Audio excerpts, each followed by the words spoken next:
Story की start में एक बहुत बड़े एनर्जी ब्लास्ट को दिखाया जाता है। इसी के साथ ही काफी सारे डायमेंशनल क्रैक्स जो कि ओपन होने लगते हैं, जिनके अंदर से काफी सारे मॉन्स्टर बाहर निकल रहे होते हैं और धीरे धीरे करके अर्थ को तबाह कर रहे होते हैं। तभी हमें एक बड़े मॉन्स्टर का सीन दिखाया जाता है, जिसके सामने एक हीरो आकर खड़ा हो जाता है। वो हीरो इस जगह पर आते हुए कहने लगता है, मैं तुम सभी को इस जगह पर खत्म कर दूंगा। और इसी के साथ ही एक बहुत बड़े ब्लास्ट को दिखाते हैं। ये एनर्जी ब्लास्ट इतना ज्यादा स्ट्रॉन्ग होता है कि वो जो मॉन्स्टर होता है वो भी इसी एक ही एनर्जी ब्लास्ट के साथ ही मारा जाता है। इसके बाद एक आवाज जो कि बार बार एक ही नाम को ले रही होती है, लू शिंग। इसी के साथ ही सीन शिफ्ट होता है। लू शिंग जाग जाता है और वो उठते हुए कहता है, क्या मैं वापस से सो गया था? तभी इस जगह पर टीचर कहने लगते हैं, यूनिफाइड एग्जामिनेशन 2 महीने बाद होने वाला है और तुम अभी भी अपनी क्लास के अंदर सो रहे हो। और मुझे ऐसा लगता है आने वाले टाइम में तुम्हें किसी कंस्ट्रक्शन साइट पे भी काम नहीं मिलेगा। क्या तुम्हें पता है इस जगह पर एक कंस्ट्रक्शन वर्कर बनने के लिए किस लेवल का क्यूआई ब्लड की जरूरत होती है और तुम्हारा क्यूआई ब्लड इस टाइम पर कितना है? इसी के साथ ही लू शिंग कहने लगता है, मास्टर 0.8 ब्लड क्यूई के लेवल की जरूरत होती है। इसी के साथ ही बाकी बच्चे भी लू शिंग का मजाक उड़ाने लगते हैं और कहते हैं, तुमने इस जगह पर अपना जवाब तो सही दिया है, लेकिन इस टाइम पर जो तुम्हारा क्यूई ब्लड लेवल है वो खाली 0.7 है, इसीलिए तुम्हें इस तरीके की बातें नहीं करनी चाहिए। टीचर ये सारी चीजें सुनने के बाद तुरंत ही इस क्लास को एंड कर देते हैं और कहते हैं, अब तुम लोगों की छुट्टी होती है। ये सुनने के बाद सभी लोग जाने लगते हैं, लेकिन मिंग तुरंत ही लू के पास आ जाता है और उससे कहने लगता है, क्या आज वापस से तुम्हें वही डरावना सपना आया? उसकी बात सुनने के बाद लू कहता है, हाँ मुझे वापस से वही डरावना सपना आया। मैं एक अजीब सी जगह में था, मुझे उस जगह के बारे में कुछ भी नहीं पता, लेकिन मेरे चारों तरफ खाली मॉन्स्टर ही मॉन्स्टर थे। मैं तो काफी ज्यादा घबरा गया था। उसकी ऐसी बात सुनकर मिंग कहने लगता है, चलो ठीक है, हम लोगों को गेम खेलने के लिए चलना चाहिए। आज इस जगह पर सारे के सारे बिल्स मैं दूंगा। लेकिन लू उसकी ऐसी बात सुनकर मना कर देता है और कहने लगता है, मैं आज ट्रेनिंग करने वाला हूँ घर जाकर, इसीलिए मैं तुम्हारे साथ नहीं आ सकता। मिंग उसे मनाने की कोशिश करता है, लेकिन वो उसकी बातों को बिल्कुल भी नहीं सुन रहा होता। इसकी ऐसी बात सुनकर मिंग कहने लगता है, हम दोनों इस जगह पर कभी भी कोई भी हीरो नहीं बन सकते और हम नॉर्मल ह्यूमन ही रहने वाले, इसीलिए तुम्हें इसके बारे में ज्यादा चिंता करने की जरूरत नहीं है। एक लड़का इस जगह पर आता है और वो मिंग से कहने लगता है, क्या तुम मेरे साथ नहीं आ रहे? मिंग कहने लगता है, मैं आ रहा हूँ, तुम्हें चिंता करने की जरूरत नहीं है। वो लू को गुड बाय कर निकल जाता है। सीन शिफ्ट होता है, हमें लू को रास्ते में दिखाया जाता है जो कि अपने घर जा रहा होता है। तभी वो कहने लगता है, मैं ट्रांसमाइग्रेट करके इस दुनिया में आ गया। मुझे लगा इस दुनिया में आने के बाद सारी चीजें काफी ज्यादा आसान हो जाएंगी, लेकिन मेरे लिए जो मुश्किलें हैं वो अभी भी बढ़ती जा रही है। पता नहीं मैं इन सारी चीजों को किस तरीके से सॉल्व करने वाला हूँ, क्योंकि ये दुनिया भी मेरी ही दुनिया की तरह है, लेकिन इस जगह पर कुछ चीजें अलग हैं। जैसे कि ह्यूमन के पास स्पेशल एबिलिटीज और वो मॉन्स्टर जो कि इस ह्यूमन वर्ल्ड को धीरे धीरे करके तबाह कर रहे हैं। जब मैं इन सारी चीजों के बारे में सोचता हूँ, मुझे ऐसा लगता है जैसे कि मैं किसी मांगा को रीड कर रहा हूँ या फिर मैं किसी मांगा की दुनिया के अंदर हूँ। लेकिन ये सारी चीजें काफी ज्यादा अलग है इन सारी चीजों से। और ये कहने के साथ ही एक लड़की उसके पास से गुजरती है, उसे कहती है, तुम्हें इस जगह पर ध्यान देना चाहिए, रास्ते में सही तरीके से खड़े रहो। लू उसकी स्ट्रेंथ को देखकर हैरान था। वो कहता है, आखिरकार मैं कब इतना स्ट्रॉन्ग बनूंगा? इसी के साथ ही लू के घर पर सीन शिफ्ट होता है। हम लू के घर में लू की मॉम और फादर को देखते हैं। लू की मॉम इस जगह पर लू के फादर के बॉडी के ऊपर काफी सारे पैक्स को लगा रही होती है। इसी टाइम पर लू भी घर आ जाता है और अपनी मॉम को इसके बारे में बताता है। उसकी मॉम कहती है, तुम्हें थोड़े टाइम के लिए रुकना होगा, जैसे ही तुम्हारी जो सिस्टर है वो घर आ जाएगी वैसी मैं इस जगह पर खाना लगा दूंगी, तब तक तुम इस जगह पर आराम कर लो। अगर तुम कुछ प्रैक्टिस करना चाहते हो तो प्रैक्टिस कर लो। लू इसी के साथ ही कहता है, फादर मदर आपको ज्यादा चिंता करने की जरूरत नहीं है। वो अपने फादर से कहता है, आपको अपना ट्रीटमेंट करवा लेना चाहिए, मैंने अपने दोस्त से इसके बारे में पता किया था, ये काफी ज्यादा सस्ता है। लेकिन उसके फादर इस जगह पर मना करते हुए कहने लगते हैं, मैं इस जगह पर अभी काफी ज्यादा स्ट्रॉन्ग हूँ, तुम्हें मेरे बारे में चिंता करने की जरूरत नहीं है। मैं तुम्हारे लिए कुछ लेकर आया हूँ, तुम्हें एक बार इस पर नजर डालनी चाहिए। जैसे ही लू से देखता है वो बोलने लगता है, ये सप्लीमेंट और ये पिल इस जगह पर मैंने एडवर्टाइजमेंट में देखी थी, इनका प्राइस लगभग $2000 है, ये तो काफी ज्यादा महंगा है। आखिरकार आप मेरे लिए इन सारी चीजों को क्यों लेकर आए? तभी जो उसके फादर होते हैं वो कहने लगते हैं, तुम्हें ये चीजें रख लेनी चाहिए, इसके बारे में बिल्कुल भी नहीं पूछना चाहिए। लेकिन लू इन चीजों को देखकर हैरान था। तभी उसकी मॉम कहने लगती है, मैंने भी इनके बारे में सुना है, जब बच्चे छोटे होते हैं और स्कूल में होते हैं तब अगर इसका यूज किया जाए तो उनकी पावर काफी ज्यादा बढ़ सकती है। और लू की मॉम भी कहने लगती है, मैं भी इस जगह पर अपने ऑफिस से मीट को लेकर आई हूँ, तो आज इस जगह पर हम लोग मीट खाने वाले, तुम लोगों को चिंता करने की जरूरत नहीं है। वो दोनों इस जगह पर इसी बारे में सोच रहे होते हैं। आज का दिन हम लोगों का काफी ज्यादा अच्छा है। इसी के साथ ही लू के मदर फादर उससे पूछने लगते हैं, क्या तुमने इस जगह पर अपने क्यूई ब्लड लेवल को 0.85 तक पहुंचा दिया? लेकिन वो इस जगह पर कुछ भी नहीं कह सकता था, क्योंकि उसका ब्लड लेवल तो अभी जरा सा भी नहीं बढ़ा, वो अभी भी 0.7 पर है। इसी के साथ ही वो उसकी बहन के बारे में बात करने लगते हैं, जिसका जो क्यूई ब्लड लेवल है वो 1 पे पहुंच चुका है। और ये सुनने के साथ ही वो काफी ज्यादा खुश होता है और तुरंत ही अपने रूम में आ जाता है। वो अपने रूम में आने के बाद बोलने लगता है, मुझे अपनी ट्रेनिंग को को वापस से स्टार्ट करना होगा,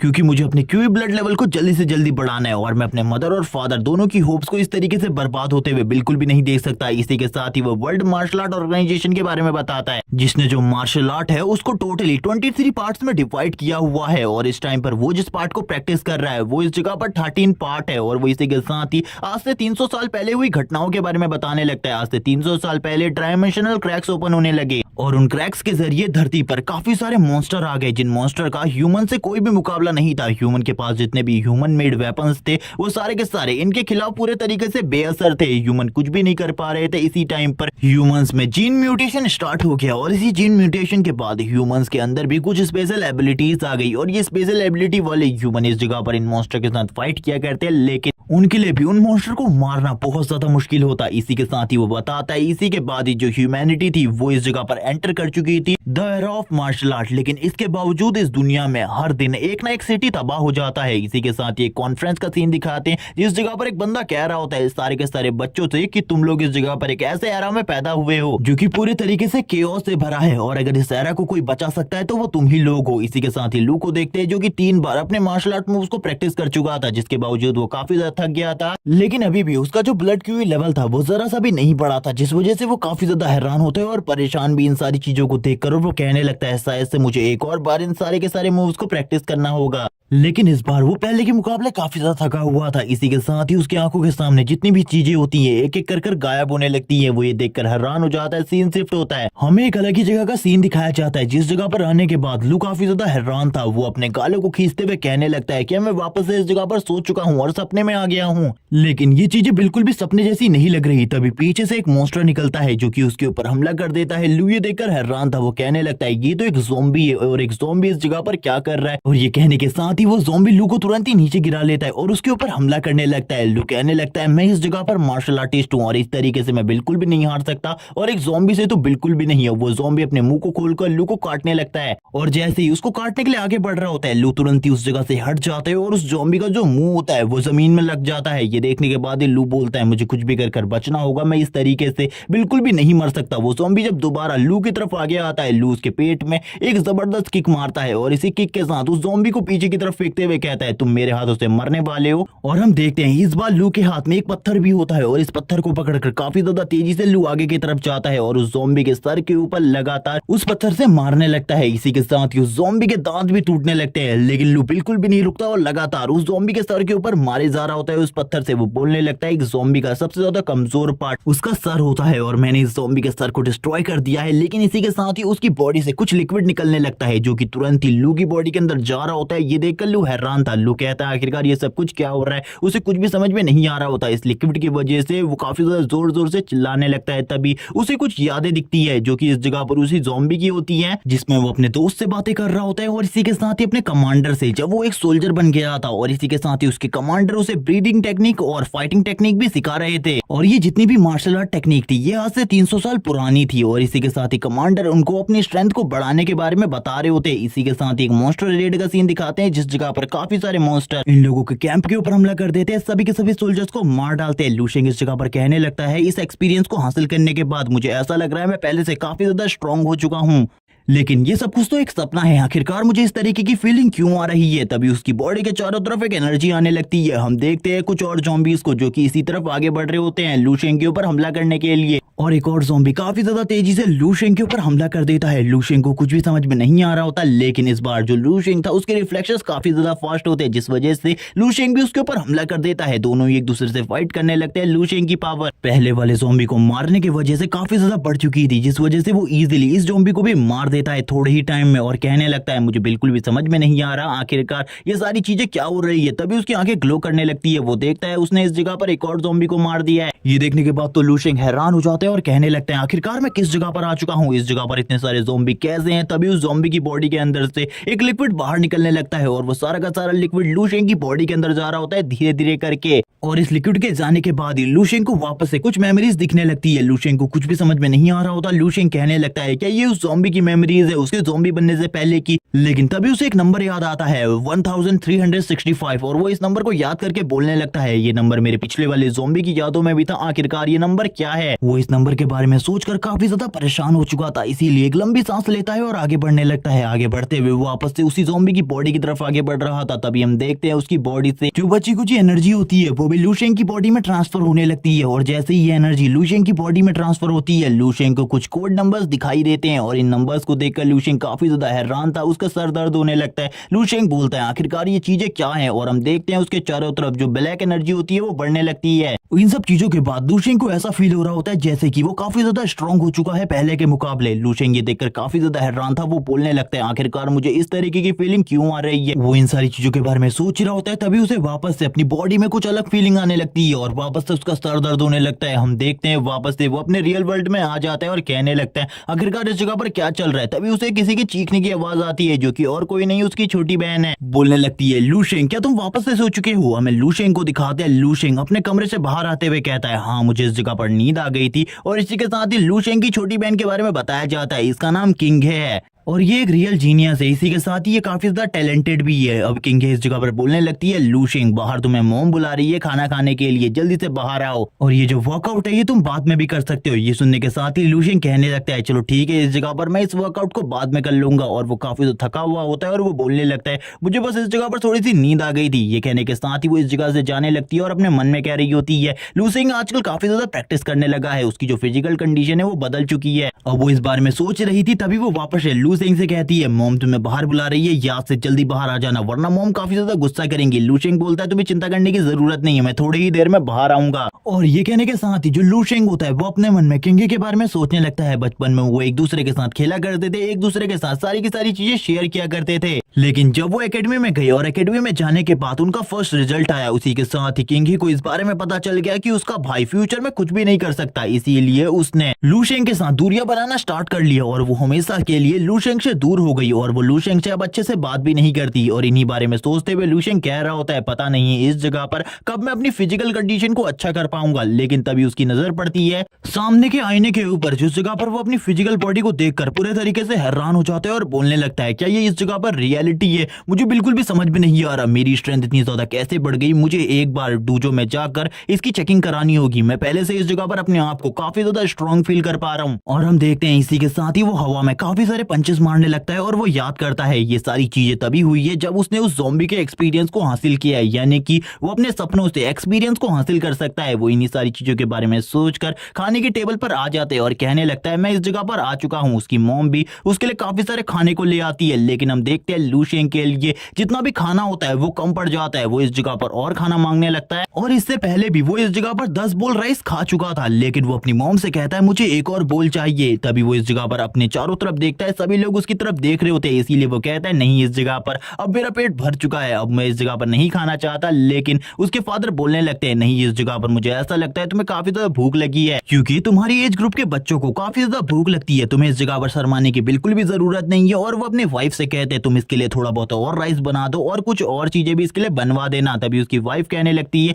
ठीक है इस जगह पर। और हम देखते हैं वो लू शेंग से कहने लगते हैं तुम्हें चिंता करने की जरूरत नहीं है, हमारे घर के अंदर तुम बिल्कुल भी भूखे नहीं रहोगे। लेकिन हम देखते हैं तभी लू शेंग की बहन किंग को जो बोलने लगती है यहाँ पर उसका जो QI ब्लड लेवल है वो अभी भी 0.7 है, उसने अपने लेवल को बिल्कुल भी आगे नहीं बढ़ाया, मैं इसके बारे में कुछ भी नहीं कहना चाहती। तभी उसके फादर बोलते हैं तुम दोनों के एकेडमीज में काफी ज्यादा अंतर है, इसीलिए तुम्हें अपने भाई के बारे में इस तरीके की बातें नहीं बोलनी चाहिए। लू शेंग इस जगह पर अपने फादर को शांत करने की कोशिश करता है, लेकिन इस जगह पर उसके फादर और बहन दोनों ही लड़ने लगते हैं। तभी हमारा सीन शिफ्ट होता है, हम देखते हैं हुआन चेन डूजो का सीन, जिस जगह पर लू शेंग आया होता है अपने पावर को चेक करवाने के लिए।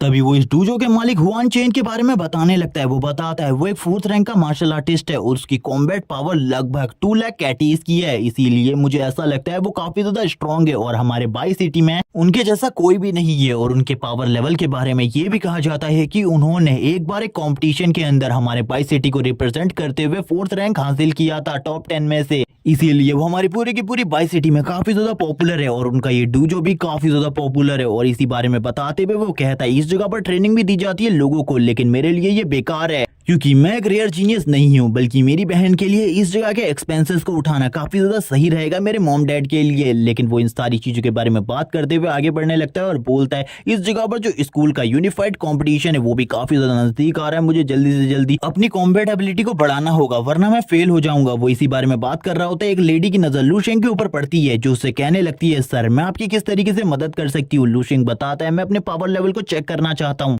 आखिरकार मैं किस जगह पर जाकर इन सारी चीजों को चेक कर सकता हूँ। वो लेडी अपने मन में कह रही होती है मुझे देखने से ही लगा था ये लड़का इस जगह पर काफी ज्यादा गरीब है, इसीलिए मुझे इसकी मदद करनी होगी। वो लूशेंग से कहती है इस जगह से राइट की तरफ चले जाओ, उस जगह पर तुम्हें वो जगह मिल जाएगी, अगर तुम्हें मेरी मदद की जरूरत हो तो इसके बारे में बता देना। लूशेंग मना करता है और कहने लगता है मैं इसे खुद चेक कर लूंगा। सबसे पहले वो अपने ब्लड क्यूई लेवल को चेक करने के लिए जाता है और कहने लगता है मुझे अब देखना होगा आखिरकार जो मेरा ब्लड क्यूई का लेवल है वो कितना ज्यादा बढ़ चुका है। वो एक बॉल के ऊपर हाथ रखता है, जैसे ही वो उस बॉल के ऊपर हाथ रखता है हम देखते हैं काफी ज्यादा एनर्जी निकलने लगती है और उसका ब्लड क्यूई लेवल 0.9 पर पहुंच गया था। ये देखकर वो काफी ज्यादा खुश हो जाता है और कहने लगता है चलो ठीक है अब मुझे अपनी कॉम्बैट पावर को चेक करना चाहिए, अगर मेरी कॉम्बैट पावर भी ठीक ठाक आ जाती है तो मेरे लिए यूनिफाइड एग्जामिनेशन को पास करना बहुत ज्यादा आसान हो जाएगा। वो इसी बारे में बात कर रहा होता है और हम देखते हैं वो तुरंत ही अपनी कॉम्बैट पावर को चेक करने के लिए आ जाता है और बोलता है मुझे अपनी फुल पावर से इस पुतले के ऊपर एक पंच को मारना होगा, जिसके बाद मेरी कॉम्बैट पावर कितनी है इसके बारे में मुझे पता चल जाएगा, क्योंकि जो मेरी बहन है उसकी कॉम्बैट पावर 200 प्लस है, इसीलिए मुझे भी अपने कॉम्बैट पावर को अच्छे तरीके से इंक्रीज करना होगा। और ये कहने के साथ ही वो कुछ मूव्स को यूज करने लगता है और कुछ मूव्स और हैंड साइन को यूज करते हुए सामने की तरफ एक अटैक करने के लिए आगे बढ़ता है। और लूशेंग इस टाइम पर जिस तरीके के मूव का यूज कर रहा है ये सारे के सारे उन ज़ॉम्बी सोल से उसने हासिल किए हैं। और हम देखते हैं वो इस मूव को जैसे ही उस स्टैचू के ऊपर मारने के लिए आगे बढ़ता है उसकी बॉडी से काफी ज्यादा एनर्जी निकलने लगती है और वो तुरंत ही काफी ज्यादा तेजी से उस पुतले के ऊपर एक जबरदस्त पंच मारता है और वो चेक करता है उसकी कॉम्बैट पावर को और वो भी इस जगह पर 100 प्लस होती है। वो ये देखकर काफी ज्यादा खुश हो जाता है और कहने लगता है मेरे क्यूआई ब्लड लेवल के अकॉर्डिंग मेरी जो कॉम्बैट पावर है वो काफी ज्यादा है, इसीलिए ये तो काफी ज्यादा अच्छी बात है, अगर इसी तरीके से चलता रहा मैं काफी ज्यादा स्ट्रॉन्ग बन जाऊंगा। वो अब समझ जाता है इस जगह पर वो अपनी ड्रीम से एक्सपीरियंस और मार्शल आर्ट के मूव्स को हासिल कर सकता है और ब्रीडिंग टेक्निक्स को भी, जिनका यूज करते हुए वो काफी ज्यादा स्ट्रॉन्ग बन सकता है। और वो इसी के साथ ही हंसने लगता है और बोलता है चलो ठीक है मुझे घर जाकर सोना चाहिए और एक्सपीरियंस हासिल करना चाहिए। लेकिन घर में आने के बाद जब वो रात में सोने की कोशिश करता है उसे नींद नहीं आ रही होती, वो बोलता है मेरा ट्रेनिंग रूटीन पूरी तरीके से खराब हो चुका है, अब मुझे क्या करना चाहिए। इसी के साथ ही वो रूम से बाहर निकल जाता है और कहता है चलो ठीक है मुझे थोड़ी बहुत ट्रेनिंग करनी चाहिए, क्या पता ट्रेनिंग करते करते मुझे नींद आ जाए। और इसी के साथ ही वो अपनी ब्रीडिंग टेक्निक को प्रैक्टिस करने लगता है और इस ब्रीडिंग टेक्निक को प्रैक्टिस करते हुए उसे काफी ज्यादा रिलैक्स फील हो रहा होता है और वो काफी ज्यादा खुश होता है। वो कुछ मूव्स को भी प्रैक्टिस करने लगता है, लेकिन जब वो इन मूव्स को प्रैक्टिस करता है वो कहता है आखिरकार मैं इन मूव्स को गलत तरीके से क्यों प्रैक्टिस कर रहा हूँ, पहले तो मैं इन्हें इस तरीके से बिल्कुल भी प्रैक्टिस नहीं करता था, तभी उसे पता चलता है ये उन ज़ॉम्बी मेमोरीज की वजह से है, क्योंकि पास्ट लाइफ में ये मूव किसी और तरीके से यूज किए जाते थे और करंट टाइम की मार्शल आर्ट में ये पूरे तरीके से चेंज हो चुके हैं। इसीलिए लूशेंग पास्ट लाइफ की मार्शल आर्ट के ही तरीकों से इस मूव्स को यूज करने लगता है जैसे कि उसने अपने उन सोल्जर की मेमोरीज में देखे थे। और इसी के साथ ही ये भी कहने लगता है ये मूव्स काफी ज्यादा फायदेमंद लगते हैं मुझे इन्हीं मूव्स को प्रैक्टिस करना चाहिए। और इसी के साथ ही वो लगातार इन मूव्स को प्रैक्टिस करने लगता है। जब जब वो इन मूव्स को प्रैक्टिस कर रहा होता है उसकी बॉडी से बहुत ज्यादा स्पिरिचुअल एनर्जी निकलने लगती है। वो इस एनर्जी के साथ ही कल्टीवेट कर रहा होता है और अपनी पावर को धीरे धीरे करके बढ़ाने की कोशिश कर रहा था। हम देखते हैं वो काफी सारे हैंड साइन को भी यूज करता है और कहने लगता है अब मैं पहले के मुकाबले काफी ज्यादा स्ट्रॉन्ग फील कर पा रहा हूँ, मुझे ऐसा लगता है अब मैं अगर वापस से उन ज़ॉम्बीज के साथ फाइट करूं जिनसे मैंने पहले फाइट करी थी मैं काफी ज्यादा आसानी से उन्हें हरा सकता हूं बिना किसी वेपन के। और उनकी ब्रीडिंग टेक्निक को सीखने के बाद जो मेरी पावर है वो और भी ज्यादा बढ़ गई है। और हम देखते हैं उसके हाथों के ऊपर एक अलग ही तरीके के और बॉल को जिसका यूज करते हुए वो अपनी पावर को बढ़ा रहा होता है, लेकिन इसी के साथ ही उसका पेट गुड़गुड़ करने लगता है। वो कहता है आखिरकार ये सब कुछ क्या चल रहा है। और इसी के बाद ही उसके पेट में काफी ज्यादा दर्द होने लगता है। वो कहता है मुझे बहुत ज्यादा भूख लग रही है, मेरी एनर्जी पूरे तरीके से खत्म हो चुकी है, मैंने जितना भी खाना खाया था मैंने इस प्रैक्टिस के साथ ही उस सारी की सारी एनर्जी को मैंने वेस्ट कर दिया है। मुझे अगर और ज्यादा एनर्जी चाहिए तो काफी सारे सप्लीमेंट और मेडिसिन की जरूरत होगी, लेकिन मेरे पास इतना पैसा बिल्कुल भी नहीं है और मैं फैमिली में इस बारे में बिल्कुल भी नहीं बता सकता कि मुझे काफी सारे पैसों की जरूरत है। अगर मुझे सप्लीमेंट और मेडिसिन चाहिए तो मुझे ऐसा लगता है मुझे खुद ही पैसे कमाने पड़ेंगे, लेकिन मैं पैसे कमाने के लिए क्या करूंगा। वो इसी बारे में सोच रहा होता है और कहता है मुझे ऐसा लगता है अगर मुझे स्कॉलरशिप मिल जाए अपने स्कूल की तरफ से तो जरूर इस जगह पर मेरे पास इतने पैसे हो जाएंगे कि मैं उन चीजों को खरीद सकूं जिन चीजों की मुझे जरूरत है। इसी के साथ ही वो कहने लगता है चलो ठीक है, अब मुझे स्कॉलरशिप के लिए अप्लाई करना होगा। अब इसी के साथ ही वो अपने मन में काफी सारी चीजों के बारे में सोच रहा होता है और बोलता है मुझे अब और भी ज्यादा स्ट्रांग बनना होगा। सीन शिफ्ट होता है, सीन दिखाया जाता है लू शेंग की एकेडमी का, जिस जगह पर आज उनकी लाइव कॉम्बैट क्लास होने वाली थी। हम मिंग को देखते हैं जो कि तैयार हो रहा होता है और कहने लगता है लाइव कॉम्बैट क्लास काफी लंबे टाइम के बाद हो रही है, आज काफी ज्यादा मजा आने वाला है। लू शेंग भी अपनी बॉडी के ऊपर से पसीने को पोंछ रहा होता है और अपने कपड़ों को पहनने लगता है, लेकिन तभी जो मिंग होता है उसकी नजर लू शेंग के ऊपर पड़ती है। वो कहने लगता है तुम तो इस जगह पर पूरे तरीके से चेंज हो चुके हो, मैं तो इस जगह पर तुम्हें पहचान भी नहीं पाया। लेकिन लू शेंग उससे कहने लगता है मैंने बस इस जगह पर अपने बाल कटवा लिए हैं और कुछ भी नहीं, क्योंकि ये पहले के मुकाबले काफी ज्यादा बढ़ चुके थे और आजकल मैंने थोड़ी बहुत मार्शल आर्ट की प्रैक्टिस भी स्टार्ट कर दी है, जिस वजह से मेरी फिजिकल कंडीशन चेंज हो चुकी है। लेकिन अब इस जगह पर मिंग बोलने लगता है शायद से तुम लड़कियों को इंप्रेस करना चाहते हो इस कॉम्बैट क्लास के अंदर, जिस वजह से तुम इतनी ज्यादा प्रैक्टिस कर रहे थे। लेकिन अब वो दोनों ही कॉम्बैट क्लास की तरफ जाने लगते हैं, जिस जगह पर सारे के सारे स्टूडेंट इकट्ठा हो चुके थे। हम देखते हैं लाइव कॉम्बैट क्लास के टीचर को, जिनका नाम जोंग है, और यहाँ पर जो टीचर जोंग होते हैं वो बोलने लगते हैं आज इस जगह पर मैं तुम लोगों को वापस से लाइव कॉम्बैट क्लास का लेसन देने वाला हूँ। जबकि हम मिंग को देखते हैं जो कि टीचर जाओ होंग के बारे में लू शेंग से बात करते हुए कहता है ये इस जगह पर लेवल 2 के मार्शल आर्टिस्ट है और इनके हाथ के ऊपर जो घाव है वो इस जगह पर मॉन्स्टर से फाइट के दौरान बने हैं, लेकिन पहले ये आर्मी में थे, अब ये इस जगह पर हमारी क्लास में शिफ्ट हो चुके हैं और ये हमारे ट्रेनर बन गए हैं। लू शेंग भी ये सुनने के बाद काफी ज्यादा हैरान होता है और बोलने लगता है इस तरीके का मास्टर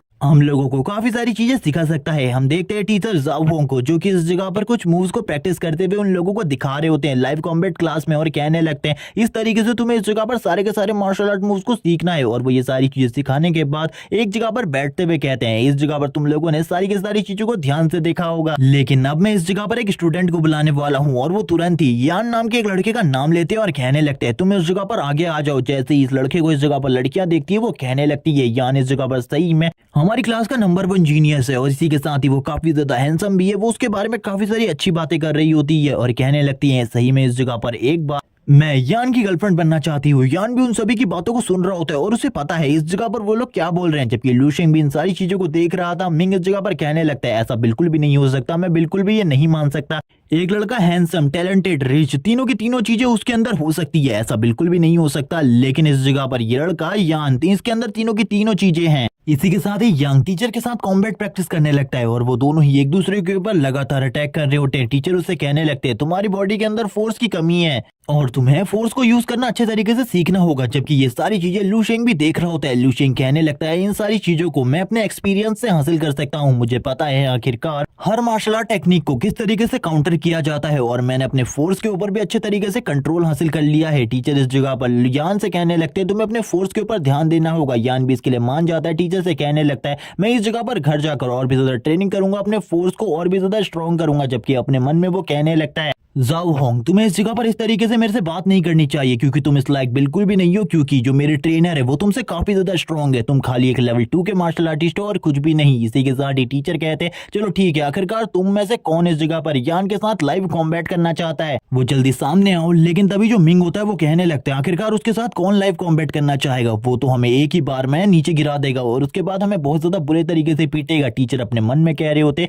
ये स्टूडेंट इस जगह पर काफी ज्यादा डरपोक है, मुझे बिल्कुल भी समझ में नहीं आ रहा। अगर ये आगे चलकर स्ट्रॉन्ग बनना चाहते हैं, अपने फ्यूचर को बहुत ज्यादा ब्राइट बनाना चाहते हैं, तो इन्हें तो स्ट्रॉन्ग बनना होगा। लेकिन ये इस तरीके से अगर एक जगह पर छुपकर बैठ जाएंगे तो क्या इन्हें ऐसा लगता है कि ये स्ट्रॉन्ग बन सकते हैं? बिल्कुल भी नहीं, कभी भी अपने फ्यूचर में ये स्ट्रॉन्ग नहीं बन पाएंगे। इसी के साथ ही उनकी नजर लू शेंग के ऊपर पड़ती है जिसकी आंखें ब्लू कलर से ग्लो कर रही होती है और उसकी बॉडी से काफी ज्यादा एनर्जी निकल रही थी। टीचर उसकी तरफ देखते हुए कहते हैं आखिरकार मैंने इस लड़के को इस जगह पर पहले क्यों नहीं देखा, आखिरकार ये है कौन? तभी उनकी नजर लू शेंग के ऊपर पड़ती है जो कि अब पूरे तरीके से नॉर्मल हो चुका था। वो लू शेंग से कहने लगते हैं लड़के तुम इस जगह पर फाइट करने वाले हो यान के साथ। लू शेंग भी इसके लिए तैयार हो जाता है। ये सुनकर मिंग हैरान था। मिंग कहने लगता है लू शेंग इस जगह पर हार मान लो वरना वो उस जगह पर बहुत ज्यादा बुरे तरीके से तुमको पीटने वाला है, इसीलिए हार मान लो। लेकिन लू शेंग बोलता है मैंने तुम्हें बताया था स्टार्टिंग में आजकल मैं बहुत ज्यादा प्रैक्टिस कर रहा हूँ मार्शल आर्ट की, इसीलिए मैं उससे बिल्कुल भी नहीं डरता। मैं तुम्हें दिखाने वाला हूँ अब मैं कितना ज्यादा स्ट्रॉन्ग हो चुका हूँ। टीचर इसी के साथ ही बताने लगते हैं 3-3 मिनट के 5 राउंड होंगे, इसके लिए तैयार हो जाओ।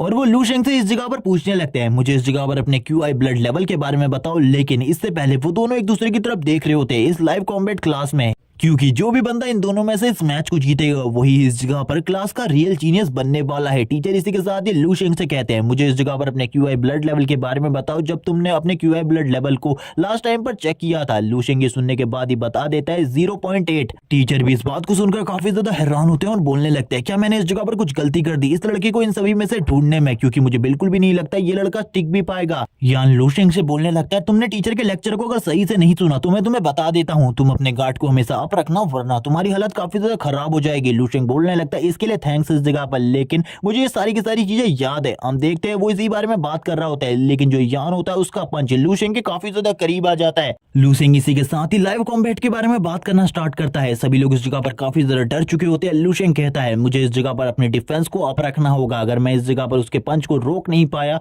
तो मेरे लिए जो सिचुएशन है वो काफी ज्यादा खराब हो जाएगी। यान को दिखाया जाता है, यान कह रहा होता, तुम तो इस जगह पर बहुत बड़े बेवकूफ हो, तुमने इस जगह पर मुझे सामने की तरफ से सारी की सारी ओपनिंग दी हुई है, मैं तुम्हारी ओपनिंग को देखकर तुम्हारे ऊपर अटैक कर सकता हूँ। लू शेंग बोलता है, तुम्हें अपने ओपोनेंट को कभी भी कमजोर और बेवकूफ नहीं समझना चाहिए, क्योंकि अगर तुम्हारा ओपोनेंट तुम्हें कुछ ओपनिंग दे रहा है तो इस जगह पर जरूर वो तुम्हारे ऊपर दूसरी साइड से हमला करने वाला है। और इसी के साथ ही लू शेंग जबरदस्त पंच उसके गाल के ऊपर मारता है। ये पंच इतना ज्यादा स्ट्रॉन्ग होता है कि यान भी नीचे गिर जाता है। सारे के सारे स्टूडेंट ये देखकर हैरान हो जाते हैं और इसी एक पंच के साथ वो नॉकआउट हो चुका था। टीचर जाओ होंग भी उसके पास आ जाते हैं और कहने लगते हैं, तुम लोग इस जगह पर क्या देख रहे हो, जल्दी से इस जगह पर डॉक्टर को बुलाओ वरना इसकी कंडीशन काफी ज्यादा खराब हो सकती है। ये सुनने के बाद सारे के सारे स्टूडेंट हैरान हो जाते हैं। सभी लोग लू शेंग की तरफ देखने लगते हैं क्योंकि उसी ने इतने ज्यादा जोरदार पंच को मारा था। इसी के साथ ही लू शेंग के बारे में सभी लोग काफी सारी बातें करने लगते हैं। वो कहते हैं, लू शेंग ने एक ही पंच में यान को इस जगह पर नॉकआउट कर दिया, ऐसा कैसे हो सकता है। इसी के साथ ही यान का सीन दिखाते हैं, यान के गाल के ऊपर एक निशान बन चुका था। इसी के साथ ही हम देखते हैं टीचर इस जगह पर उन सभी बच्चों से कह रहे होते हैं, इस जगह पर घेरा बनाना बंद करो। लू शेंग भी काफी ज्यादा तेजी से टीचर की तरफ आगे बढ़ने लगता है और टीचर से कहता है, मुझे माफ कर देना इस चीज के लिए, मेरे पावर के ऊपर से मेरा पूरा कंट्रोल हट चुका था। टीचर बाकी स्टूडेंट से भी कह रहे होते हैं, आखिरकार तुम क्या कर रहे हो, तुम लोगों ने इस तरीके से यान को क्यों घेरा हुआ है, जल्दी से स्टैचर को इस जगह पर आने दो। थोड़ी ही देर में स्टैचर इस जगह पर आ जाता है, उसकी पट्टियां भी लग जाती है और उसको इस जगह से बाहर ले जाया जा रहा होता है। लू शेंग इस जगह पर आता है और कहने लगता है, मुझे माफ कर देना इन सारी चीजों के लिए, मेरी पावर के ऊपर से मेरा पूरा कंट्रोल हट चुका था। लेकिन टीचर उससे कहते हैं, तुम मेरे साथ मेरे केबिन में आओ, मैं उस जगह पर जाकर तुमसे कुछ बात करना चाहता हूँ। और वो लू शेंग के कंधों के ऊपर हाथ रखते हुए कहते हैं, तुम काफी ज्यादा स्ट्रॉन्ग हो, शायद से तुम अपनी पावर को अच्छे तरीके से बिल्कुल भी कंट्रोल नहीं कर सकते। लू शेंग भी इसके बारे में बताने लगता है, लेकिन तभी वो मिंग से कहता है, मैं टीचर के साथ जा रहा हूँ, नेक्स्ट क्लास में जो भी टीचर आए उसको इसके बारे में बता देना। मिंग भी इसके लिए एग्री हो जाता है, लेकिन उसे कुछ भी समझ में नहीं आ रहा होता, लू शेंग इतना ज्यादा स्ट्रॉन्ग कब बना। सारे के सारे स्टूडेंट इसी बारे में बात कर रहे होते हैं, लू शेंग ने आखिरकार एक पंच में यांग को किस तरीके से डिफीट कर दिया, वो इतना ज्यादा स्ट्रॉन्ग कब हो गया। इसी के साथ ही हम देखते हैं जो इस जगह पर मिंग होता है वो कहने लगता है, हम दोनों के बीच में धीरे धीरे करके गैप बढ़ता जा रहा है, मुझे लगता है आने वाले टाइम में हम दोनों की दोस्ती इसी तरीके से खत्म होने वाली है। लू शेंग को दिखाते हैं, लू शेंग टीचर के साथ टीचर के केबिन में आ जाता है, जिस जगह पर लाइव कॉम्बैट का काफी सारा सामान पड़ा हुआ था। वो इन सारी चीजों को देखकर काफी ज्यादा हैरान हो जाता है और बोलने लगता है, इस जगह पर जो चीजें हैं इससे पहले मैंने इन चीजों को कभी भी नहीं देखा। टीचर इसी के साथ ही बोलने लगते हैं, सभी लोगों का कोई ना कोई राज जरूर होता है और वो कभी भी अपने राज के बारे में किसी को भी नहीं बताते, लेकिन तुम्हें इस जगह पर बताना होगा। आखिरकार तुम्हारी स्ट्रेंथ कैसे बढ़ सकती है, वो भी इतनी ज्यादा, क्योंकि तुमने अपने क्यूआई ब्लड के बारे में बताया है कि वो 0.8 है। तो आखिरकार तुम यान को डिफीट कैसे कर सकते हो, तुम इस जगह पर कुछ ना कुछ तो छुपा रहे हो और झूठ बोल रहे हो। मुझे ऐसा लगता है तुम कुछ ऐसी दवाइयों को यूज कर रहे हो जो कि बैन है, जिनका यूज कोई भी मार्शल आर्टिस्ट नहीं कर सकता, और उन्हीं का यूज करते हुए तुम अपने क्यूआई ब्लड को बढ़ाने की कोशिश कर रहे हो। लेकिन तुमने अगर ये सारी चीजें करी हैं तो इसके बाद तो तुम्हें इस जगह पर सजा मिलेगी, तुम्हें एकेडमी से भी निकाल दिया जाएगा। अब इसके बारे में तुम्हारा क्या ख्याल है। लू शेंग कहने लगता है, सर इस जगह पर मैंने ऐसा कुछ भी नहीं किया, मैं इस बात को साबित करवाने के लिए कुछ भी कर सकता हूं, मैं किसी भी टेस्ट से गुजर सकता हूं। इसी के साथ ही जो टीचर होते हैं वो कहने लगते हैं, चलो ठीक है, इस जगह पर जल्दी से जल्दी अपने क्यूआई ब्लड की पावर दिखाओ मुझे, मैं चेक करना चाहता हूं। और इसी के साथ ही तुम्हें अपनी कॉम्बैट पावर भी मुझे शो करवानी है, आखिरकार तुम्हारी कॉम्बैट पावर कितनी ज्यादा है, इसके बाद मुझे पता चल जाएगा कि तुम इस जगह पर रियलिटी में स्ट्रांग हो या फिर नहीं। और ये बोलने के साथ ही लू शेंग तैयार हो जाता है और तुरंत ही उस ऑर्क बॉल के ऊपर हाथ रखता है। हम देखते हैं इस बार पहले के मुकाबले काफी ज्यादा एनर्जी निकल रही होती है। ये देखने के बाद टीचर भी हैरान होते हैं। तभी टीचर के सामने एक स्क्रीन आती है जिसमें लू शेंग का क्यूआई ब्लड लेवल 1.5 होता है, यानी कि वो लेवल 1 का मार्शल आर्टिस्ट बन चुका है। ये देखने के बाद तो टीचर भी हैरान होते हैं और कहने लगते हैं, इस लड़के की एबिलिटी तो लेवल 1 के मार्शल आर्टिस्ट तक पहुंच चुकी है, ये कितना ज्यादा अमेजिंग है। इसी के साथ ही अब लू शेंग अपनी कॉम्बैट पावर दिखाने लगता है। वो उस पुतले के ऊपर एक जबरदस्त पंच मारता है। उसकी पंच पावर को देखकर पूरे तरीके से हैरान हो जाते हैं टीचर, क्योंकि उसकी कॉम्बैट पावर इतनी ज्यादा स्ट्रांग होती है कि वो उस कॉम्बैट पावर को चेक करने वाले रोबोट के साथ साथ टीचर के फेवरेट ट्री को भी तोड़ देती है। इसी के साथ साथ ही लूशिंग माफी मांगने लगता है और बोलता है ये सब कुछ इस जगह पर गलती से हुआ है, मैं इन सारी चीजों को जानबूझकर नहीं कर रहा था। वो अपनी पूरी पावर को यूज करने लगता है दीवार से उसके हेडसेट को निकालने की। थोड़ी देर बाद वो इसमें कामयाब भी हो जाता है। टीचर कहने लगता है अब मुझे इस जगह पर विश्वास हो चुका है तुम एक रियल जीनियस हो, लेकिन तुमने इस जगह पर बताया कि तुम्हारी जो कॉम्बैट पावर और इसी के साथ ही तुम्हारा जो क्यूआई ब्लड था वो 0.8 था। और मुझे बताओ आज से पहले तुमने अपने क्यूआई ब्लड लेवल को कब चेक किया था? इसी के साथ ही लूशिंग बताता है आधे महीने पहले। ये सुनने के साथ ही टीचर हैरान हो जाते हैं और कहने लगते हैं आधे महीने के अंदर ही इसने अपनी पावर को 2 गुने से भी ज्यादा बढ़ा लिया है। मैं ऐसा बिल्कुल भी नहीं मान सकता, लेकिन ये लड़का एक जीनियस है। इसी के साथ ही वो उससे कहने लगते हैं मुझे इस जगह पर एकेडमी को तुम्हारे बारे में बताना होगा, जिसके बाद वो तुम्हारी प्रोग्रेस पर और ज्यादा ध्यान देंगी। इसी के साथ ही अगर तुम्हें कोई प्रॉब्लम होगी तो इसका सोल्यूशन भी एकेडमी के थ्रू निकाला जाएगा। और इसी के साथ ही वो लूशिंग को और भी काफी सारी बातें बताने लगते हैं, लेकिन लूशिंग इस जगह पर टीचर से कहने लगता है मैं इन सारी चीजों को बिल्कुल भी नहीं चाहता, मैं यहाँ पर बिल्कुल भी नहीं चाहता कि आप इन सारी चीजों के बारे में एकेडमी के हेड से बात करें। ये सारी चीजें आप भूल जाइए, ये सारी चीजें बिल्कुल भी मत कीजिए। और ये कहने के साथ ही वो खामोश हो जाता है। लेकिन इस जगह पर उसकी कॉम्बैट पावर को देखने के बाद जो टीचर जॉब होंग होते हैं वो कहने लगते हैं मैंने इसी तरीके का एक्सपीरियंस पहले भी किया हुआ है, मुझे ऐसा लगता है ये लड़का आने वाले टाइम में मिलिट्री को ज्वाइन कर काफी ज्यादा स्ट्रॉन्ग बन सकता है। वो अपने मिलिट्री टाइम के बारे में बताने लगते हैं जिस टाइम पर वो काफी ज्यादा स्ट्रॉन्ग हुआ करते थे। उन्हें ऐसा लगता था जो ह्यूमंस है वो काफी ज्यादा स्ट्रॉन्ग है, लेकिन जब उन्होंने फर्स्ट टाइम किसी मॉन्स्टर को काउंटर किया था वो हैरान हो गए थे इतने ज्यादा पावरफुल मॉन्स्टर को देखकर। उन्होंने पूरी की पूरी होप खो दी थी। उन्हें इसी टाइम पर पता चल गया था जो ह्यूमंस है वो मॉन्स्टर के अगेन कभी भी फाइट को नहीं जीत सकते, क्योंकि जो मॉन्स्टर है वो काफी ज्यादा स्ट्रॉन्ग है। और मैंने उसी टाइम पर आर्मी को छोड़ दिया था और मुझे पता चल गया था मैं अगर आर्मी में और टाइम रहा तो मैं मारा जाऊंगा, क्योंकि एक लेवल 2 का मार्शल आर्टिस्ट इन मॉन्स्टर के सामने बिल्कुल भी नहीं टिक सकता। लेकिन कुछ ऐसे ह्यूमंस भी है जो कि इस अर्थ पर मार्शल गॉड लेवल की पावर को रखते हैं, लेकिन उन्हें भी एक तरीके से मॉन्स्टर ही कहा जाता है, क्योंकि उनकी पावर और स्ट्रेंथ इतनी ज्यादा है कि उनको मॉन्स्टर कहना सही होगा। और मुझे ऐसा लगता है ये लड़का लूशिंग भी आगे चलकर एक मार्शल गॉड की पोजीशन को होल्ड कर सकता है। और इसी बारे में वो सोचते हुए थोड़ा आराम करने लगते हैं और कहते हैं चलो ठीक है अगर ये डील तुम्हें मंजूर नहीं है तो, लेकिन इस जगह पर इससे तुम्हें काफी ज्यादा फायदा हो सकता था, एकेडमी भी तुम्हें सपोर्ट करती। लूशिंग इस बात को अब इस जगह पर सोचने लगता है और कहता है मुझे सही में इस जगह पर पैसे की जरूरत है, इसीलिए मुझे कुछ भी कर टीचर से इसके बारे में बात करनी होगी। टीचर कहते हैं अगर इस जगह पर तुम्हारा कभी भी डिसीजन चेंज हो तो तुम मुझे इसके बारे में बता सकते हो। लूशिंग इसी के साथ ही टीचर से कहता है ठीक है इस जगह पर मैंने अपने डिसीजन को चेंज कर लिया है, लेकिन इसके लिए मेरी 2 कंडीशन है। पहली कंडीशन मुझे क्लास के टाइम में थोड़ा बहुत फ्री टाइम चाहिए प्रैक्टिस करने के लिए, और जो मेरी दूसरी कंडीशन है वो ये है कि मुझे इस जगह पर थोड़े बहुत पैसों की जरूरत है, इसीलिए मैं स्कॉलरशिप के लिए अप्लाई करना चाहता हूँ। इसके लिए भी वो टीचर मान जाते हैं और कहने लगते हैं तुम्हारे जो भी क्लासरूम टीचर्स होंगे मैं उनसे इसके बारे में बात करूंगा और वो इसके लिए एग्री हो जाएंगे, लेकिन तुम्हें पैसों की काफी ज्यादा जरूरत है मुझे ऐसा लगता है, इसीलिए तुम मेरे इस कार्ड को रख लो। इस कार्ड में जितना भी पैसा है तुम उसे यूज कर सकते हो, जैसे ही तुम्हारे स्कॉलरशिप की मनी तुम्हारे पास आ जाए तब तुम मुझे वापस कर देना। लू इस चीज के लिए एग्री हो जाता है, लेकिन लू को इसके बारे में पता था कि इस ब्लैक कार्ड के अंदर काफी ज्यादा पैसा है, और इसी के साथ ही वो इस जगह से चला जाता है। और हम देखते हैं टीचर अब लू के बारे में सोचते हुए कहने लगते हैं मुझे इसके बारे में हायर ऑफिशियल्स को बता देना होगा। अब हमारी बाई सिटी के पास एक ट्रम्प कार्ड है जो कि आने वाले मैचेस में हमारे बाई सिटी को हायर रैंकिंग दिला सकता है, और मेरे पास अब एक ऐसा स्टूडेंट है जो कि काफी ज्यादा इजीली लेवल 2 का मार्शल आर्टिस्ट बन सकता है। और ये तो काफी ज्यादा अच्छी बात है, और वो काफी ज्यादा खुश होने लगते हैं क्योंकि उनके पास अब एक बेहतरीन स्टूडेंट था जिसको आगे चलकर वो काफी ज्यादा स्ट्रॉन्ग बना सकते थे। इसी के साथ ही हमें सीन दिखाते हैं लू का जो कि एक शॉप के अंदर आया होता है जिस जगह पर कुछ और लोग भी कुछ मेडिसिन की पिल्स की बोतल को खरीद रहे थे। इसी के साथ ही हमें शॉपकीपर को दिखाते हैं जो कहने लगता है ये बोतल काफी ज्यादा अच्छी है, अगर आपकी बेटी इसे लेती है तो काफी ज्यादा जल्दी ग्रो करेगी और इस जगह पर जल्द ही वो लेवल 1 की मार्शल आर्टिस्ट बन जाएगी। ये सुनने के साथ ही वो लेडी इसे ले लेती है। इसका प्राइस इस जगह पर $30,000 होता है।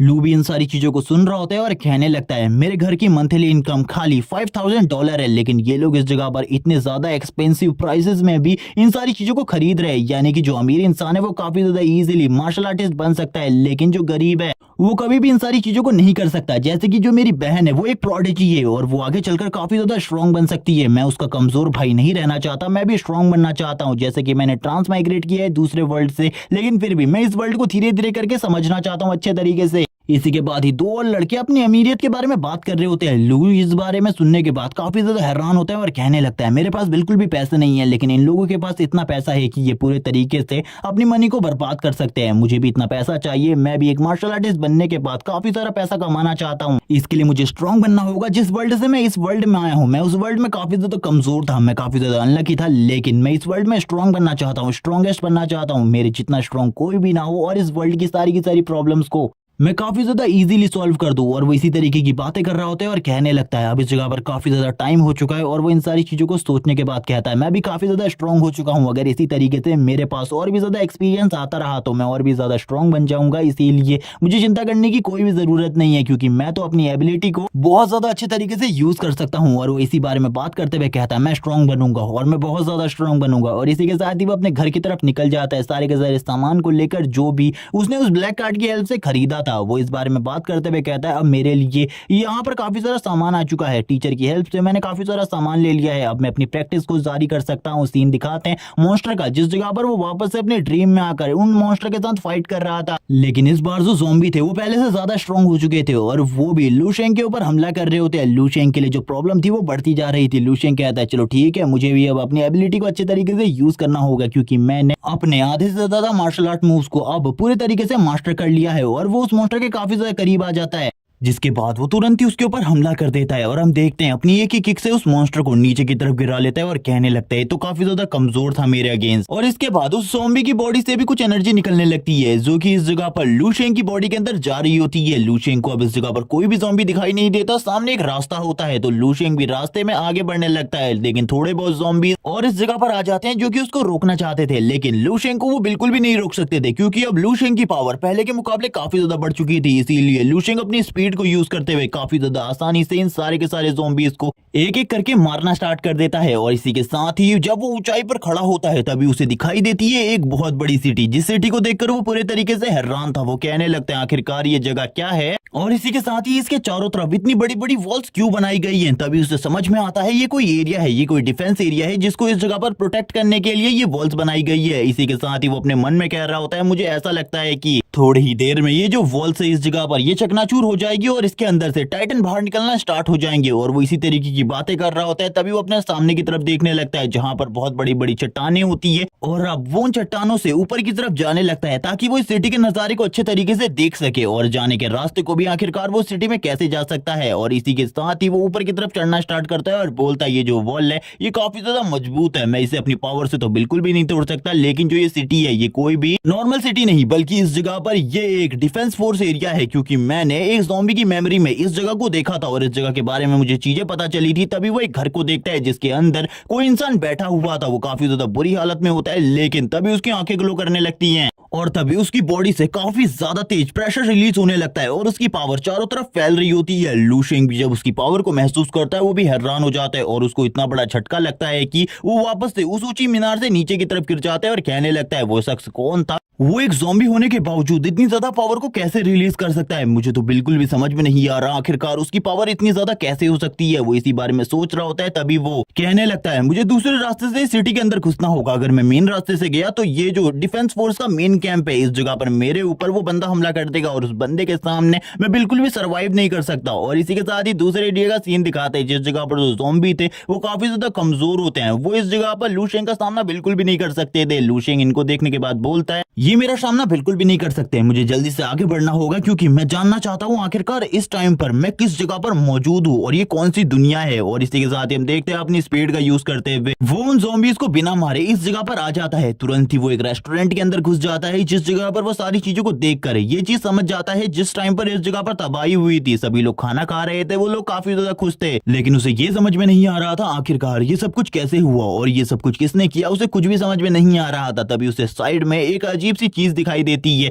जिसको वो तुरंत ही टच करने के लिए आगे बढ़ने लगता है और हम देखते हैं जैसे ही वो उसे टच करता है उसी के साथ ही वो चीज ग्लो करने लगती है और हमें एक एआई को दिखाया जाता है जो कि उसके सामने खड़ी होती है और उससे कहने लगती है इस दुनिया के तबाह होने के बाद अब मैं इस जगह पर वापस से एक्टिवेट हो चुकी हूँ। ये सुनने के बाद लू शेंग हैरान होता है और कहने लगता है ये तो एक होलोग्राम है, आखिरकार मेरे सामने एक लड़की का होलोग्राम कैसे आ सकता है, क्या ये सही में इस जगह पर एक होलोग्राम है जो कि मुझसे बात कर सकता है। लेकिन तभी इस जगह पर वो लड़की बताती है ये कोई होलोग्राम नहीं बल्कि एक आर्टिफिशियल इंटेलिजेंस है। और ये सुनने के बाद ही वो हैरान होता है क्योंकि उसकी दुनिया में अभी तक इस तरीके की चीजों को डेवलप नहीं किया गया। तभी वो इस जगह पर बताने लगती है वो इस टाइम पर एरिया 1359 में मौजूद है। ये सुनने के बाद ही वो हैरान हो जाता है और कहने लगता है 1359 यानी कि मैं सही था, ये एक डिफेंस आर्मी कैंप एरिया है। इसी के साथ ही वो उस एआई से पूछने लगता है मुझे इस वर्ल्ड के बारे में सारी की सारी जानकारी चाहिए। ये सुनने के साथ ही वो एआई तुरंत ही सारी की सारी मेमोरीज को रिस्टोर करने लगती है और सारी की सारी चीजों को लूशेंग के सामने तुरंत ही ले आती है। लूशेंग अब सारी की सारी चीजों को देखने लगता है। वो ये सारी की सारी चीजें देखकर काफी ज्यादा हैरान हो जाता है, क्योंकि जब इस वर्ल्ड में मार्शल आर्ट एरा की स्टार्ट हुई थी उसी के साथ ही इस वर्ल्ड का डिक्लाइन भी स्टार्ट हुआ था।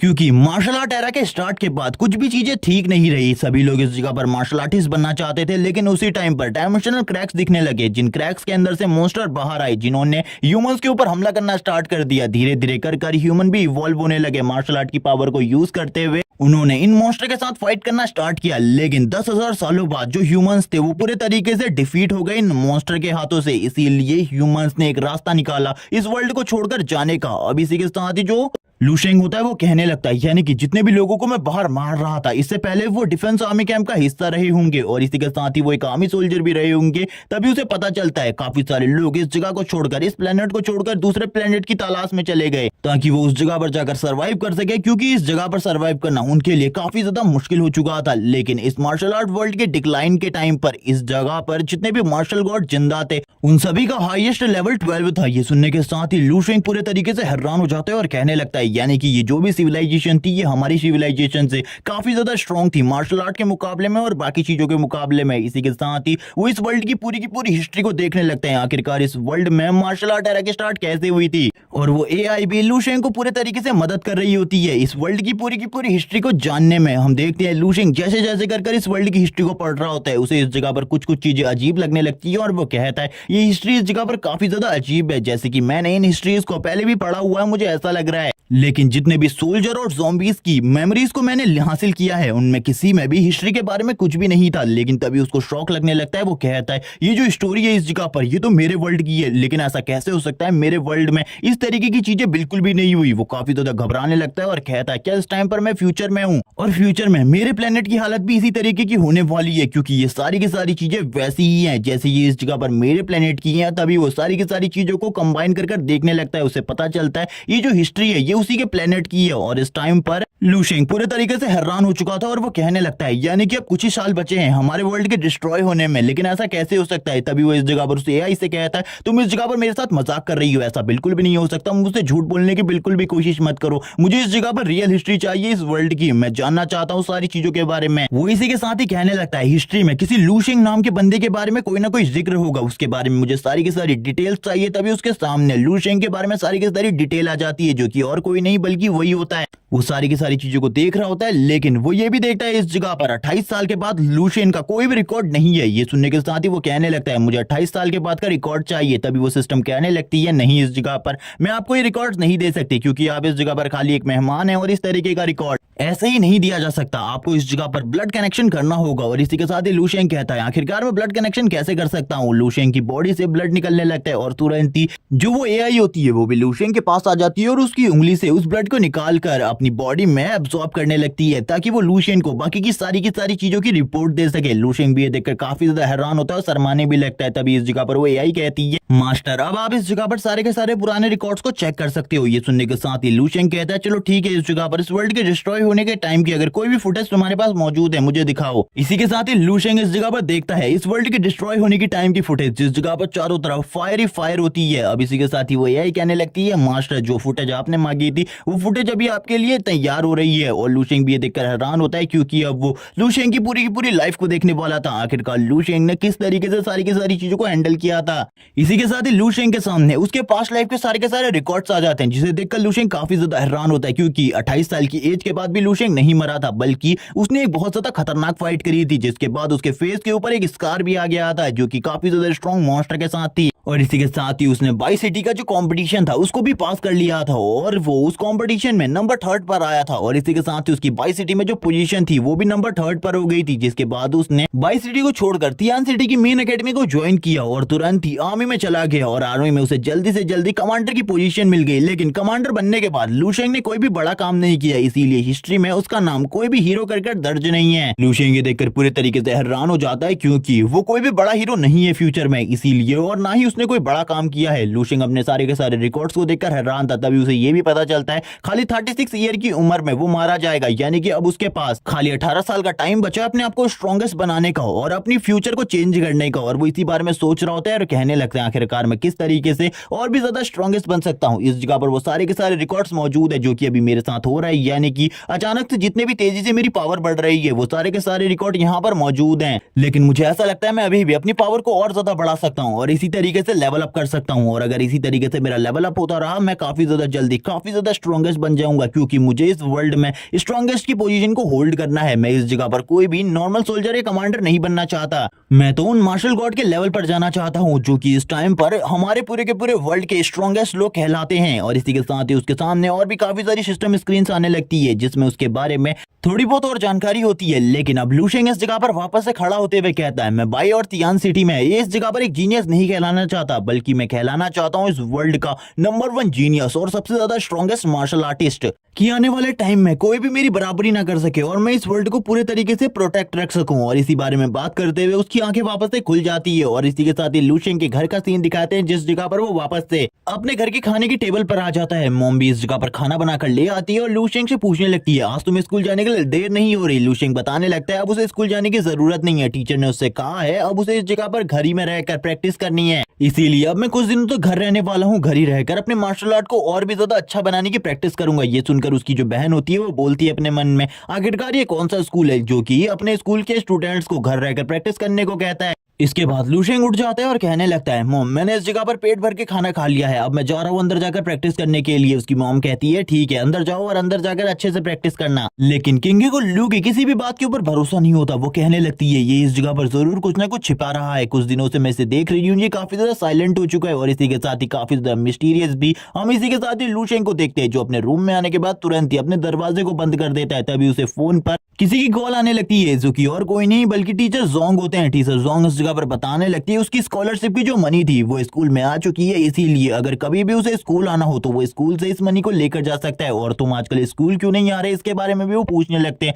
लू शेंग इसके बारे में बताता है वो घर ही रहकर प्रैक्टिस करना चाहता है क्योंकि उसके पास अब बिल्कुल भी टाइम नहीं है, वो धीरे धीरे कर और भी ज्यादा पावरफुल बनना चाहता है, वो कुछ भी कर स्ट्रॉन्ग बनना चाहता है, इसीलिए वो घर ही रहकर प्रैक्टिस करने वाला है। तो इसी के बाद टीचर कहते हैं ठीक है जब तुम स्कॉलरशिप का पैसा लेने के लिए स्कूल में आओगे मैं सारी की सारी चीजें तुम्हें समझा दूंगा। हमें लू शेंग को दिखाते हैं जो कि मेडिटेशन की पोजीशन में बैठकर कल्टीवेट करने लगता है अपनी स्पिरिचुअल एनर्जी को और उसकी बॉडी से स्पिरिचुअल एनर्जी काफी ज्यादा तेजी से निकल रही होती है। वो कहने लगता है अगर मैं टॉप पर जाना चाहता हूँ मुझे काफी ज्यादा स्ट्रॉन्ग कल्टीवेशन मेथड की जरूरत होगी, मुझे जल्दी से जल्दी अपने लिए स्ट्रॉन्ग कल्टीवेशन मेथड को ढूंढना होगा। और इसी बारे में वो काफी ज्यादा परेशान होता है, इसीलिए वो तुरंत ही उस एआई के पास आ जाता है। उस एआई के पास आने के बाद वो उससे कुछ कल्टीवेशन टेक्निक को मांगने लगता है जो कि उस टाइम की स्ट्रॉन्गेस्ट टेक्निक रही होंगी, इसीलिए वो उसके लिए कुछ कल्टीवेशन टेक्निक को ढूंढने लगती है और कहती है मैं तुम्हारे ढूंढ रही हूँ इसीलिए थोड़ा बहुत टाइम लगने वाला है। लू शेंग भी इसके लिए तैयार होता है, तभी लू शेंग के सामने काफी सारी कल्टीवेशन टेक्निक आ जाती है। इतनी सारी कल्टीवेशन टेक्निक को देखकर तो लू शेंग हैरान हो चुका था। इसी के साथ ही वो एआई कहने लगती है ये सारी की सारी कल्टीवेशन टेक्निक है जो कि बेस्ट है। तभी लू शेंग उससे कहता है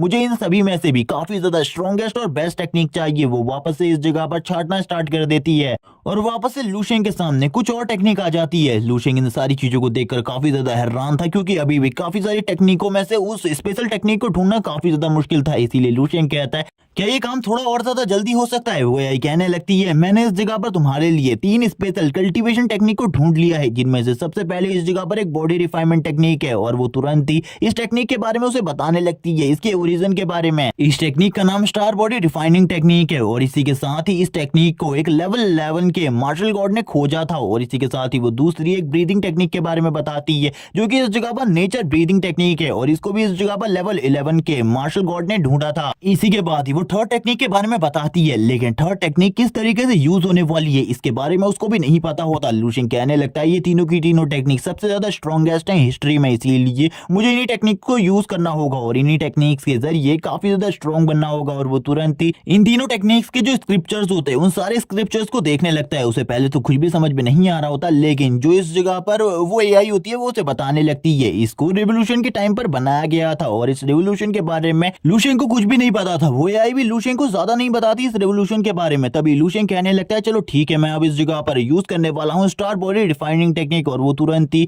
इस चीज को स्टार्ट कर देता है। जैसे ही वो इसको स्टार्ट करता है उसकी बॉडी में जो ब्लड होता है वो काफी ज्यादा तेजी से पंप होने लगता है, उसकी बॉडी में जितनी भी सेल्स होती है वो वापस से रिकंस्ट्रक्ट होने लगती है। हम देखते हैं एक एक सेल इस जगह पर टूटकर वापस से रिकंस्ट्रक्ट हो रही थी और इस बार जितनी भी सेल्स थी उन सभी के अंदर काफी ज्यादा अमाउंट में एनर्जी होती है और हम देखते हैं उसकी बॉडी काफी ज्यादा तेजी से ग्लो करने लगती है। लूशियन को उसके बारे में कुछ भी नहीं पता होता, बस उसे ऐसा लग रहा होता है जैसे कि उसकी बॉडी के अंदर काफी सारी एनर्जी आ चुकी है और उसकी बॉडी पहले के मुकाबले काफी ज्यादा स्ट्रॉन्ग बन चुकी है। लूशियन की बॉडी में जो एनर्जी थी उसके बारे में लूशियन को कुछ भी पता नहीं होता। लूशियन बोलता है इससे पहले मैं जितनी भी टेक्निक को यूज किया करता था ये टेक्निक उनके मुकाबले काफी ज्यादा अच्छी है और वैसे भी इसको बनाने वाला एक लेवल 11 का मार्शल गॉड है। मुझे ऐसा लगता है उसने ये टेक्निक को अपने लिए बनाया होगा, तभी वो इसी के साथ ही कहने लगता है ये टेक्निक तो इस जगह पर कंप्लीट हो चुकी है, अब मुझे दूसरी टेक्निक को यूज करना होगा यानी कि नेचर ब्रीदिंग टेक्निक। और वो इसी के साथ ही मेडिटेशन की पोजीशन में बैठ जाता है और कहने लगता है नेचर ब्रीदिंग टेक्निक का सबसे पहला पार्ट फायर ब्रीदिंग है। इसी के साथ ही हम देखते हैं उसकी बॉडी के चारों तरफ काफी ज्यादा फायर आ जाती है। लूशियन को कुछ भी समझ में नहीं आ रहा होता, ये सारी की सारी फायर ने उसे घेर लिया था। अब उसकी बॉडी के अंदर काफी ज्यादा अमाउंट में फायर जाने लगती है। लूशियन को काफी ज्यादा दर्द हो रहा होता है, उसका पूरा का पूरा जो ब्लड होता है वो इस जगह पर गर्म होने लगता है और थोड़ी देर में ये चीज भी कंप्लीट हो जाती है। लेकिन उसे पता चलता है इन तीनों की तीनों टेक्निक के काफी सारे पार्ट्स हैं। अब वो लास्ट टेक्निक को कल्टीवेट करने के लिए बैठ जाता है ताकि वो उसे भी प्रैक्टिस कर सके। लेकिन जब वो इस लास्ट टेक्निक को प्रैक्टिस कर रहा होता है उसे कुछ भी समझ में नहीं आ रहा होता, लेकिन हम देखते हैं उसकी बॉडी के चारों तरफ काफी ज्यादा स्पिरिचुअल फोर्स होती है और तुरंत ही वो एक अलग ही स्पेस में आ जाता है। जिस स्पेस में आने के बाद वो सामने अपनी सोल को देखता है और इस सोल को देखकर वो हैरान था। वो कहने लगता है मेरी सोल इस जगह पर सामने पड़ी है, तो आखिरकार मैं अपने स्पिरिचुअल वर्ल्ड में आ चुका हूँ, यानी कि इस टेक्निक की हेल्प से मैं अपना एक स्पिरिचुअल वर्ल्ड तैयार कर सकता हूँ। वो अपनी बॉडी की तरफ आगे जाने लगता है, वो अपनी पूरी की पूरी बॉडी को चेक कर रहा होता है, लेकिन इस वाली टेक्निक के बारे में उसे कुछ भी समझ में नहीं आता। आखिरकार वो इसका यूज किस तरीके से कर सकता है, वो सारी चीजों को चेक करके देख लेता है, लेकिन उसे कुछ भी सब समझ में नहीं आता। वो कहने लगता है ये टेक्निक तो इस जगह पर मेरे लिए अभी बिल्कुल भी नहीं बनी, पहले मुझे इस टेक्निक को अच्छे तरीके से समझना होगा, जिसके बाद ही मैं इस टेक्निक को यूज कर सकता हूँ। और वो तुरंत ही वापस से अपनी रियल वर्ल्ड में वापस आ जाता है। रियल वर्ल्ड में वापस आने के बाद उसकी पूरी की पूरी बॉडी काफी ज्यादा थक चुकी होती है, उसके हाथों और पैरों के ऊपर काफी सारे निशान होते हैं जलने के। इसीलिए अब उसे समझ में आ जाता है जब वो फ्यूचर में इस जगह पर किसी भी तरीके की किसी इंजरी को हासिल करता है तो ये रियल वर्ल्ड वाली बॉडी पे भी उसी तरीके की इंजरी होती है, यानी कि अगर वो उस जगह पर मारा जाता है तो वो इस रियल वर्ल्ड में भी मारा जाएगा। इसीलिए वो तुरंत ही कहता है चलो ठीक है, सबसे पहले मुझे नहा लेना चाहिए क्योंकि मेरी बॉडी इस जगह पर काफी ज्यादा गंदी हो चुकी है। उसके हाथ में एक लिक्विड बोतल होती है जिसके अंदर कुछ पोशंस हैं, लेकिन वो इस पोशन के बारे में बताने लगता है और कहता है ये पोशन इस जगह पर किसी भी काम का नहीं है, मैंने उस एआई की हेल्प से कुछ पोशन बनाने के तरीके को ढूंढा है, इसीलिए अब मुझे उन पोशनों को ढूंढना होगा और उनको बनाना होगा ताकि मैं इस जगह पर जल्दी से और भी ज्यादा स्ट्रॉन्ग बन सकूं। सीन शिफ्ट होता है, हमें सीन दिखाते हैं स्कूल का, जिस जगह पर लूशियन आ जाता है टीचर जोंग के पास, जो कि तुरंत ही उसे स्कॉलरशिप के पैसे दे देते हैं और कहने लगते हैं तुम स्कूल में नहीं आ रहे, मुझे पता है इस जगह पर तुम प्रैक्टिस कर रहे हो, लेकिन स्कूल में आना भी जरूरी है, इसीलिए हफ्ते में करीबन एक दिन तो स्कूल आया करो। इसी के लिए लूशियन भी मान जाता है। इसी के साथ ही वो टीचर कहने लगते हैं ठीक है, मैं चाहता हूँ इस जगह पर तुम और ज्यादा अच्छी प्रैक्टिस करो। अब तुरंत ही लूशियन इस जगह से जाने लगता है। टीचर कहते हैं मुझे इस लड़के को ऐसा लग रहा है कि कुछ ही दिनों में ये काफी ज्यादा स्ट्रांग हो चुका है, ये मेरे ही जितना स्ट्रांग बन गया है, क्योंकि पहले मैं इसकी बॉडी की स्पिरिचुअल एनर्जी को देख सकता था, लेकिन अब मैं इतना ज्यादा स्ट्रांग नहीं हूँ कि मैं इसकी इस बॉडी की स्पिरिचुअल एनर्जी को देख सकूं। यानी कि ये लड़का भी इस जगह पर काफी ज्यादा करीब है लेवल 2 का मार्शल आर्टिस्ट बनने के। लूशियन इसी के साथ ही कहने लगता है अब मेरे पास पैसे आ चुके हैं, मुझे इस जगह पर कुछ भी कर अपनी उन रेसिपीज को बनाना होगा ताकि मैं अपने लिए कुछ ऐसी दवाओं को बना सकूं जिनसे मैं और भी ज्यादा तेजी से कल्टीवेट कर सकूं, और ये मेरे लिए सबसे ज्यादा इंपॉर्टेंट है। और इसी के साथ ही वो कुछ मेडिसिन को ले लेता है जिनका यूज करते हुए वो उन दवाइयों को बना सकता था, लेकिन इन सारी चीजों के लिए इन मेडिसिन को बनाने के लिए मुझे एक लैब की जरूरत होगी। सबसे पहले मुझे एक लैब का जुगाड़ करना होगा। जैसे ही मुझे एक लैब मिल जाती है मैं उस जगह पर जाकर इन सारी चीजों को बना सकता हूँ, और इसीलिए वो एक लैब वाले बंदे के पास आ जाता है जिसके पास एक लैब होती है जहां पर वो मेडिसिन को बनाते थे, लेकिन वो बंदा तुरंत ही मना कर देता है और कहने लगता है जल्दी से इस जगह से निकल जाओ, हम वैसे भी तुम जैसे छोटे लड़कों को इस जगह पर कोई भी लैब नहीं देते, क्योंकि हम लोगों को पता है तुम लोग इस जगह पर हमारे ही फॉर्मूलास को चोरी कर लेते हो। और तुरंत ही लूशियन के मुंह के ऊपर दरवाजा बंद हो जाता है। लूशियन के देखकर हैरान था, तभी वो कहने लगता है मैं इस जगह पर अब क्या करूं और किस तरीके से मुझे किसी लैब में जाने का मौका मिलेगा, उसे कुछ भी समझ में नहीं आ रहा था। इसी के साथ ही लूशियन बोलता है मैंने काफी सारी लेबोरेटरीज में जाकर पता किया, मेरे पास सारा का सारा सामान है, लेकिन फिर भी वो मुझे अपनी लैब को यूज करने के लिए नहीं दे रहे। मुझे कुछ भी कर जल्दी से जल्दी कोई लैब ढूंढना होगा, क्योंकि मेरे जो टीचर है उन्होंने भी मेरे को इस जगह पर काफी सारे पैसे दिए हैं, क्योंकि इस कार्ड में 20 के नहीं बल्कि 80 के रुपीज हैं। अब वो इन सारी चीजों के लिए काफी ज्यादा परेशान होता है, इसीलिए वो आगे की तरफ बढ़ने लगता है क्योंकि अब इस एरिया में एक और लास्ट लैब बची हुई थी जिसका नाम जियांगशांग लैब होता है। वो इसी के साथ ही उस लैब की तरफ आगे बढ़ने लगता है और कहता है इस जगह पर भी एक लैब है, ये तो काफी ज्यादा बेकार है क्योंकि इस एरिया में लैब होना एक घाटे का सौदा है क्योंकि इस जगह पर कोई भी इन सारी चीजों को नहीं खरीदने वाला। लुशिंग तुरंत ही उस लैब के अंदर आ जाता है जिस जगह पर वो जैसे ही शॉपकीपर को देखता है वो हैरान हो जाता है क्योंकि शॉपकीपर को देखकर ऐसा बिल्कुल भी नहीं लग रहा था। वो कुछ चीजें बेचना चाहता है, वो बस अपनी बॉडी के ऊपर लगी हुई चोटों के ऊपर मरहम पट्टी कर रहा होता है और लुशिंग से कहता है क्या तुम इस जगह पर कुछ खरीदना चाहते हो? अगर तुम कुछ खरीदना चाहते हो तो बताओ जल्दी, इनमें से कोई भी चीज को सिलेक्ट कर लो, मैं वो तुम्हें दे दूंगा। लुशिंग कहता है नहीं, मैं इस जगह पर कुछ भी खरीदना नहीं चाहता, तो इसीलिए वो उसे तुरंत ही इस जगह से जाने को कहता है। लुशिंग अपने मन में कहने लगता है थोड़े टाइम पहले जितने भी मैं शॉपकीपर से मिला था उन लोगों ने मुझे तुरंत ही निकाल दिया था। चलो इस बंदे ने इस जगह पर मुझसे इस बारे में तो पूछा आखिरकार मुझे किस चीज की जरूरत है, लेकिन हम देखते हैं इस बंदे को जो कि लड़कियों की फोटोज को देख रहा होता है और उनको लाइक्स कर रहा होता है और कहने लगता है काफी ज्यादा अमेजिंग है। लेकिन तुरंत ही लुशिंग उसके हाथ के ऊपर अपने हाथ को रखते हुए कहता है मुझे इस जगह पर तुम्हारी लैब चाहिए कुछ टाइम के लिए, और वो अपनी पावर को भी यूज कर रहा होता है। ये देखने के बाद वो बंदा काफी ज्यादा घबरा जाता है और बोलने लगता है हम तुम्हें अपनी लैब बिल्कुल भी नहीं देंगे। लेकिन वो लुशिंग से पहले ही काफी ज्यादा डर चुका था, उसकी बॉडी से जो प्रेशर निकल रहा था वो इसके बारे में भी जान चुका था कि ये एक अवेकनर है। तभी लुशिंग इस जगह पर कहता है मुझे कुछ भी कर तुम्हारा लैब चाहिए, इसके लिए मैं तुम्हें कितने ही पैसे देने को तैयार हूँ। और इसी के साथ ही अब लुशिंग तुरंत ही प्यार से बात करने लगता है और कहता है मैं इस जगह पर कुछ मेडिसिन बनाना चाहता हूँ, प्लीज मेरी मदद करो, मैं पर घंटे के लिए $500 पे करूंगा। और ये सुनने के साथ ही वो बंदा पिघल जाता है इस जगह पर और कहने लगता है ठीक है तुम इस लैब का यूज कर सकते हो, लेकिन तुम याद रखना अगर तुम इस जगह पर 3 घंटे से ज्यादा बिताते हो तो मैं तुमसे $2000 लूंगा। ये सुनने के साथ ही लुशिंग कहता है मैं पहले ही इस जगह पर पेमेंट करने वाला हूँ, इसके बारे में बिल्कुल भी चिंता मत करो। वो बंदा भी कहने लगता है तुम्हारी मर्जी है, इस जगह पर तुम पहले पेमेंट करते हो या फिर बाद में, तुम बाद में भी पेमेंट कर सकते थे। इसी के साथ ही लुशिंग तुरंत ही उस लैब में आ जाता है जबकि वो बंदा इस जगह पर उससे कहने लगता है तुम इस जगह पर जो कुछ भी करना चाहते हो करो, लेकिन किसी भी सामान को मत तोड़ना वरना जो मेरी बॉस है वो मुझे इस जगह पर तोड़ के रख देगी। लुशिंग को दिखाते हैं जो कि तुरंत ही इस जगह पर डॉक्टर वाले कपड़े पहन लेता है और इस जगह पर एक्सपेरिमेंट करना स्टार्ट कर देता है। और हम देखते हैं वो एक अजीब तरीके की मेडिसिन को बना रहा होता है जिससे वो अपनी बोन्स को स्ट्रॉन्ग कर सके और अपनी मसल्स को और भी ज्यादा स्ट्रॉन्ग बना सके। वो कहने लगता है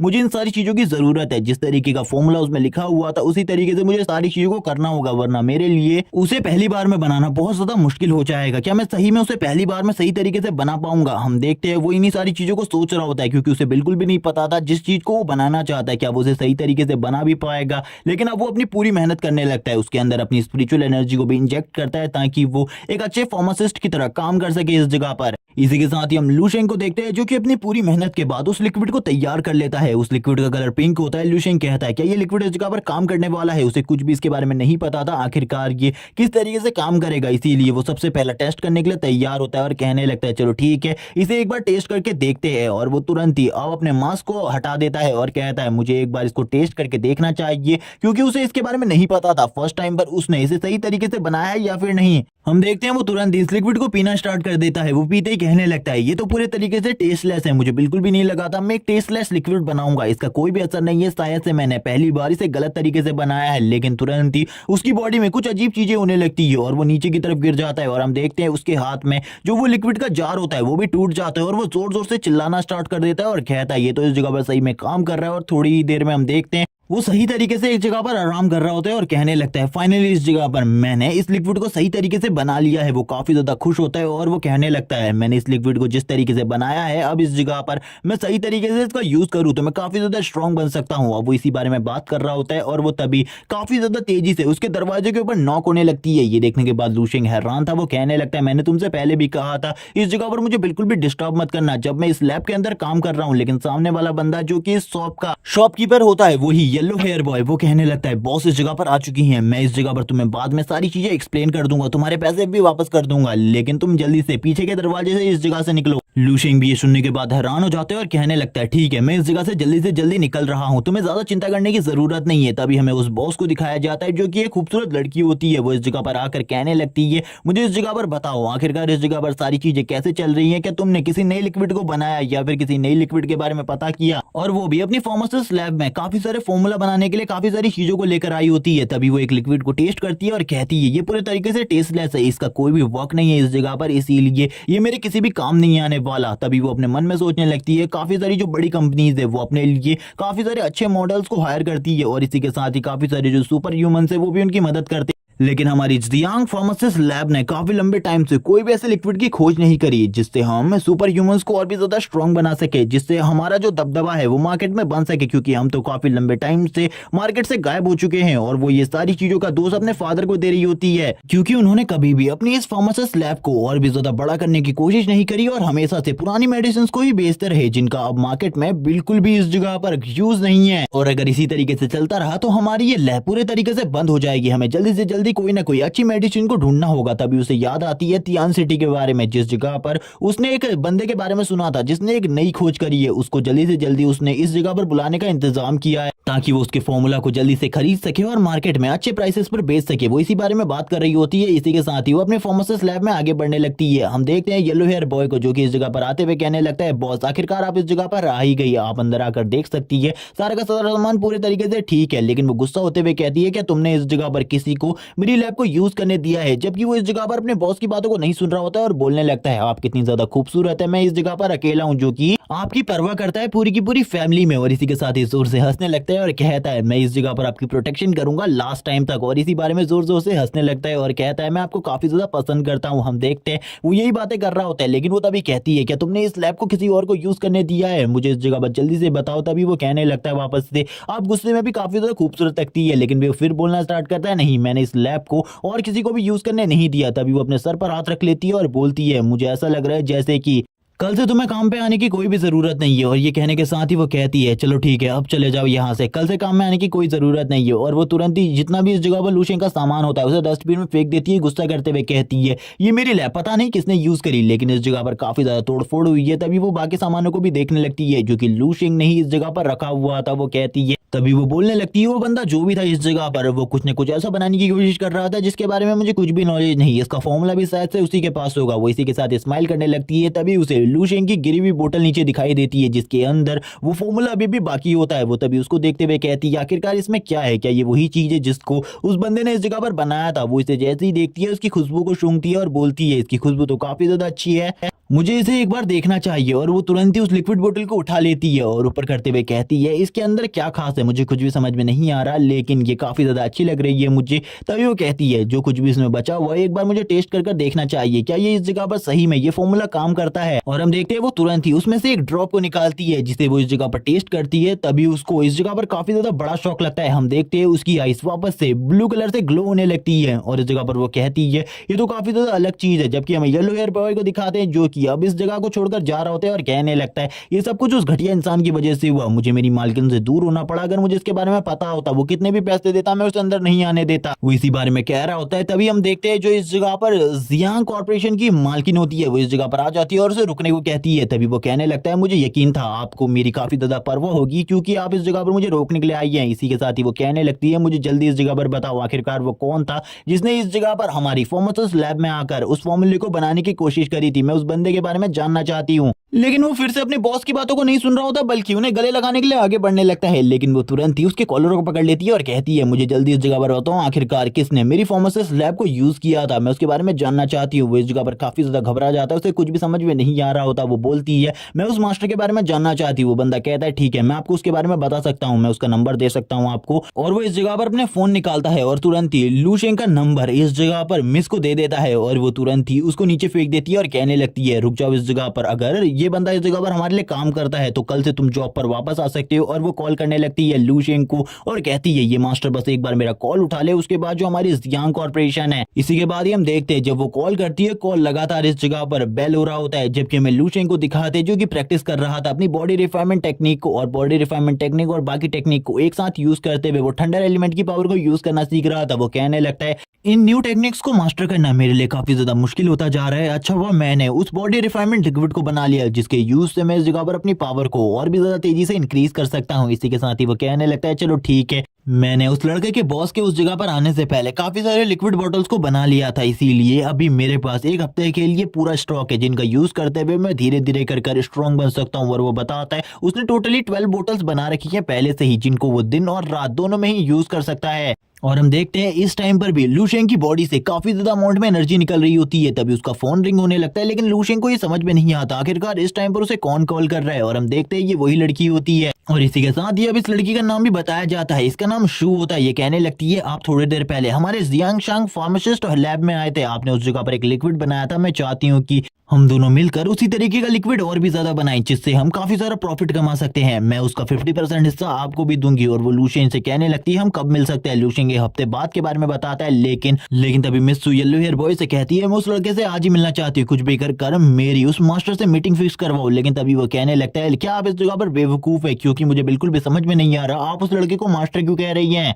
क्योंकि वो तो 17-18 साल का एक लड़का था। मैंने उसी को इस जगह पर आपका लैब यूज करने के लिए दिया था। और वो इसके बारे में और भी काफी सारी चीजें बताने लगता है और कहता है उसकी बॉडी से काफी ज्यादा प्रेशर निकल रहा था, ऐसा लगता है जैसे कि वो लेवल 1 या फिर लेवल 2 का मार्शल आर्टिस्ट हो। ये सुनने के साथ ही वो हैरान हो जाती है और कहती है क्या वो एक यंग लड़का था जिसने मेरी लैब को यूज किया। उसे कुछ भी समझ में नहीं आ रहा था क्योंकि वो लिक्विड तो कोई यंग लड़का बिल्कुल भी नहीं बना सकता था। ये सुनने के बाद तो वो पूरे तरीके से हैरान हो चुकी थी, उसे कुछ भी समझ में नहीं आता, लेकिन फिर भी वो इस जगह पर उसे काम देते हुए कहती है अगर तुम उसे ढूंढ लेते हो तो मैं इस जगह पर तुम्हें हर दिन के $500 दूंगी। ये सुनने के बाद ही वो खुश हो जाता है। लूशेन का सीन दिखाता है जो कि ज़ॉम्बीज़ से फाइट कर रहा होता है। ज़ॉम्बीज़ से फाइट करते हुए वो उन्हें आसानी से नॉकडाउन कर रहा होता है और कहने लगता है इनसे फाइट करना और इन्हें नॉकडाउन करना मेरे लिए काफी ज्यादा आसान है। लेकिन तभी उस जगह पर एक पावरफुल ज़ॉम्बी आ जाता है जो कि उसके सामने आते ही लूशेन की नजर भी उसके ऊपर पड़ती है। उसका ऑरा काफी ज्यादा स्ट्रॉन्ग था। लूशेन भी उसके ऑरा को देखकर बहुत ज्यादा हैरान हो जाता है। हम देखते हैं वो तुरंत ही एक ज़ॉम्बी के सर को अपने एक ही हाथ से कुचल देता है। ये देखने के बाद ही लूशेन काफी ज्यादा तेजी से उस ज़ॉम्बी की तरफ आगे बढ़ने लगता है। हम देखते हैं उसके पास खाली एक ही हाथ होता है, लेकिन इसके पास लेवल 3 के मार्शल आर्टिस्ट की पावर होती है। ये देखने के साथ ही लूशेन कहता है मुझे कुछ भी कर इसे डिफीट करना होगा। वो ज़ॉम्बी तुरंत ही अपने एक ही हाथ का यूज करते हुए लूशेन के ऊपर हमला करता है। वो हमला इतना ज्यादा स्ट्रॉन्ग था कि लूशेन भी पीछे की तरफ गिरने लगता है। लूशेन बोलने लगता है इसकी पावर इस जगह पर मेरी पावर का दुगना है, मुझे बिल्कुल भी समझ में नहीं आ रहा आखिरकार मैं इसके अगेंस्ट किस तरीके से फाइट कर सकता हूं, क्योंकि ये तो काफी ज्यादा स्ट्रॉन्ग है। और वापस से काफी ज्यादा जोर से चिल्लाते हुए लूशेन के ऊपर हमला करने लगता है। हम देखते हैं उसके एक ही पंच से लूशेन की हालत इस जगह पर खराब हो जाती है। लूशेन कहता है मुझे इसके दूसरे हाथ को भी तोड़ना होगा, अगर मैं इसके इस हाथ को भी तोड़ देता हूं तो ये इस जगह पर काफी ज्यादा इजीली नॉकडाउन हो जाएगा। और वापस से उन दोनों के बीच में फाइट स्टार्ट हो जाती है। लूशेन भी उसके ऊपर हमले कर रहा होता है, वो भी लूशेन के ऊपर हमले कर रहा होता है, लेकिन उसके हमलों का उस ज़ॉम्बी के ऊपर ज्यादा असर नहीं हो रहा था। तभी लूशेन ऊपर से एक जंप लेता है और तुरंत ही उसके सर के ऊपर एक किक मारता है और उसके सर को डिस्ट्रॉय कर देता है और बोलने लगता है अगर ये इस जगह पर सही सलामत होता या फिर इसके दोनों हाथ ठीक होते और इसकी जो कंडीशन है वो एक नॉर्मल ह्यूमन वाली होती तो ये जरूर इस जगह पर मुझे मार डालता है। इसके एक ही हाथ से मुझे इस जगह पर इतनी ज्यादा चोटें लगी हैं कि इसके बारे में मैं कुछ भी नहीं कह सकता। तभी उसे पता चलता है कि इस जगह पर आर्मी का एक कमांडर था। और ये सुनने के बाद ही लूशेन कहता है इस कमांडर के लिए मेरे दिल में काफी ज्यादा रिस्पेक्ट है, जिसने इस जगह पर अपनी जान देकर काफी सारे लोगों की जान बचाई थी। और तभी वो कहता है चलो ठीक है, मैंने इस जगह पर काफी ज्यादा ट्रेनिंग कर ली है, अब अपनी पावर को चेक करने का टाइम आ चुका है। और वो तुरंत ही वापस अपनी उन्हीं टेक्निक्स को प्रैक्टिस करने लगता है। वो कहता है इन टेक्निक को लगभग मैं 5 से 6 दिन से प्रैक्टिस कर रहा हूँ, मुझे अभी तक कुछ भी समझ में नहीं आया आखिरकार मैं इनका यूज किस तरीके से कर सकता हूँ, क्योंकि इनको यूज करना और इनको सही तरीके से कल्टीवेट करना मेरे लिए मुश्किल होता जा रहा है। वो तभी इन्हीं की चीजों के बारे में बात कर रहा होता है और कहता है मुझे इस जगह पर अपनी पावर को दोबारा से टेस्ट करना है, आखिरकार मेरा जो क्यूआई ब्लड लेवल है और इसी के साथ ही जो मेरी स्ट्रेंथ है वो किस लेवल पर पहुंच चुकी है, इसके बारे में भी मुझे कुछ भी नहीं पता। मुझे सबसे पहले इन चीजों के बारे में पता करना होगा। लेकिन जब लूशेन इस जगह पर शांति से खड़ा होता है और अपनी टेक्निक्स के बारे में सोच रहा होता है, उसी टाइम पर बाकी जो ज़ॉम्बीज होते हैं वो लूशेन की तरफ आगे बढ़ने लगते हैं उसे मारने के लिए। जैसे ही लूशेन की नजर इन लोगों के ऊपर पड़ती है, लूशेन कहता है तो ठीक है, अगर तुम इस जगह पर मुझे मारना चाहते हो तो मैं तुम्हें खत्म कर देता हूं। और अपने एक पंच को काफी ज्यादा तेजी से जमीन के ऊपर मारता है और उन सभी को एक ही बार में खत्म कर देता है। और वापस से वो आ जाता है डोजो में, जिस जगह पर वो अपनी पावर्स को चेक करना चाहता था। ये देखकर वो लड़की भी हैरान हो जाती है। लूशेन कहता है क्या इस जगह पर कोई रूम खाली है जिस जगह पर जाकर मैं अपने पावर को चेक कर सकूं। वो लड़की भी लूशेन को देखकर हैरान होती है और कहती है शायद से तुम्हारे टेस्ट काफी ज्यादा नजदीक आने वाले, इसीलिए तुम इस डोजो में दूसरी बार आए हो एक ही महीने के अंदर। लूशेन भी ये देखकर हैरान होता है और कहने लगता है ये काफी ज्यादा शॉकिंग बात है, क्योंकि कोई भी इस तरीके से एक डोजो में अपनी पावर को चेक करने के लिए बार बार नहीं आता, लेकिन मैं इस जगह पर दूसरी बार आया हूँ, इसीलिए ये लड़की इस जगह पर काफी ज्यादा शौक है। इसी के साथ लूशेन जो होता है वो सबसे पहले अपने क्यूआई ब्लड को चेक करने लगता है और हम देखते हैं जो उसका क्यूआई ब्लड होता है वो 15 पर पहुंच चुका था और इसी के साथ ही पहले से ही वो लेवल 2 का मार्शल आर्टिस्ट बन गया था और वो कहने लगता है ये सारी चीजें उन लिक्विड की वजह से हुई है, वरना मैं लेवल 2 का मार्शल आर्टिस्ट इतने जल्दी बिल्कुल भी नहीं बन पाता। ये तो काफी ज्यादा अमेजिंग है, मैंने अपनी पावर को इतना ज्यादा बढ़ा लिया है। और इसी के साथ ही वो तैयार हो जाता है अपनी कॉम्बैट एबिलिटी को चेक करने के लिए, क्योंकि उसे बिल्कुल भी नहीं पता उसकी कॉम्बैट एबिलिटी कितने आगे तक पहुंच चुकी है। और वो एक जोरदार पंच मारता है सामने वाले पुतले के ऊपर और वो देखने लगता है आखिरकार उसकी कॉम्बैट एबिलिटी कितने तक पहुंच गई है। तभी वो देखता है उसकी कॉम्बैट एबिलिटी 3000 को क्रॉस कर चुकी है और वो ये देखने के बाद काफी ज्यादा खुश हो जाता है और कहने लगता है मुझे एक और बार अपनी कॉम्बैट एबिलिटी को टेस्ट करना चाहिए। और इसी के साथ ही वो कहता है चलो ठीक है, एक और बार अपनी स्ट्रेंथ को यूज करते हैं। और वो वापस से इस जगह पर तैयार हो जाता है अपनी पूरी स्ट्रेंथ के साथ एक पंच मारने के लिए। और वो सोच रहा होता है क्या वो इस बार वापस से इस पुतले को तोड़ सकता है जैसे कि उसने पिछली बार किया था। लेकिन लू शेंग के सेकंड पंच का रिजल्ट बिल्कुल भी नहीं दिखाया जाता। वो वापस से बाहर आ जाता है और वो लेडीज जगह पर लू शेंग से पूछती है आखिरकार तुम्हारा रिजल्ट कैसा रहा। लू शेंग बताता है आज का रिजल्ट काफी ज्यादा अमेजिंग था, मुझे ऐसा लगता है मैं टेस्ट को क्रॉस कर सकता हूँ। ये सुनने के बाद ही वो लड़की कहती है यहाँ पर मैं प्रे करूंगी गॉड से कि तुम जरूर इस टेस्ट को क्रॉस कर लो। तभी हम एक लड़की को देखते हैं जो कि इस डोजो में एंटर होने लगती है और इसी के बाद ये पार्ट इसी जगह पर एंड हो जाता है। अगले एपिसोड में हम देखेंगे क्या लू शेंग इस जगह पर सही में अपने कंपटीशन को कंप्लीट कर पाएगा और एक कमांडर की पोजीशन वापस से हासिल कर पाएगा। तब तक के लिए चैनल को सब्सक्राइब कर दो, वीडियो को लाइक कर दो और अगर ये सीरीज अच्छी लगी हो तो कमेंट करके जरूर बताना और इसका नेक्स्ट पार्ट चाहते हो तो इसके बारे में भी जरूर बताना। Okay bye guys.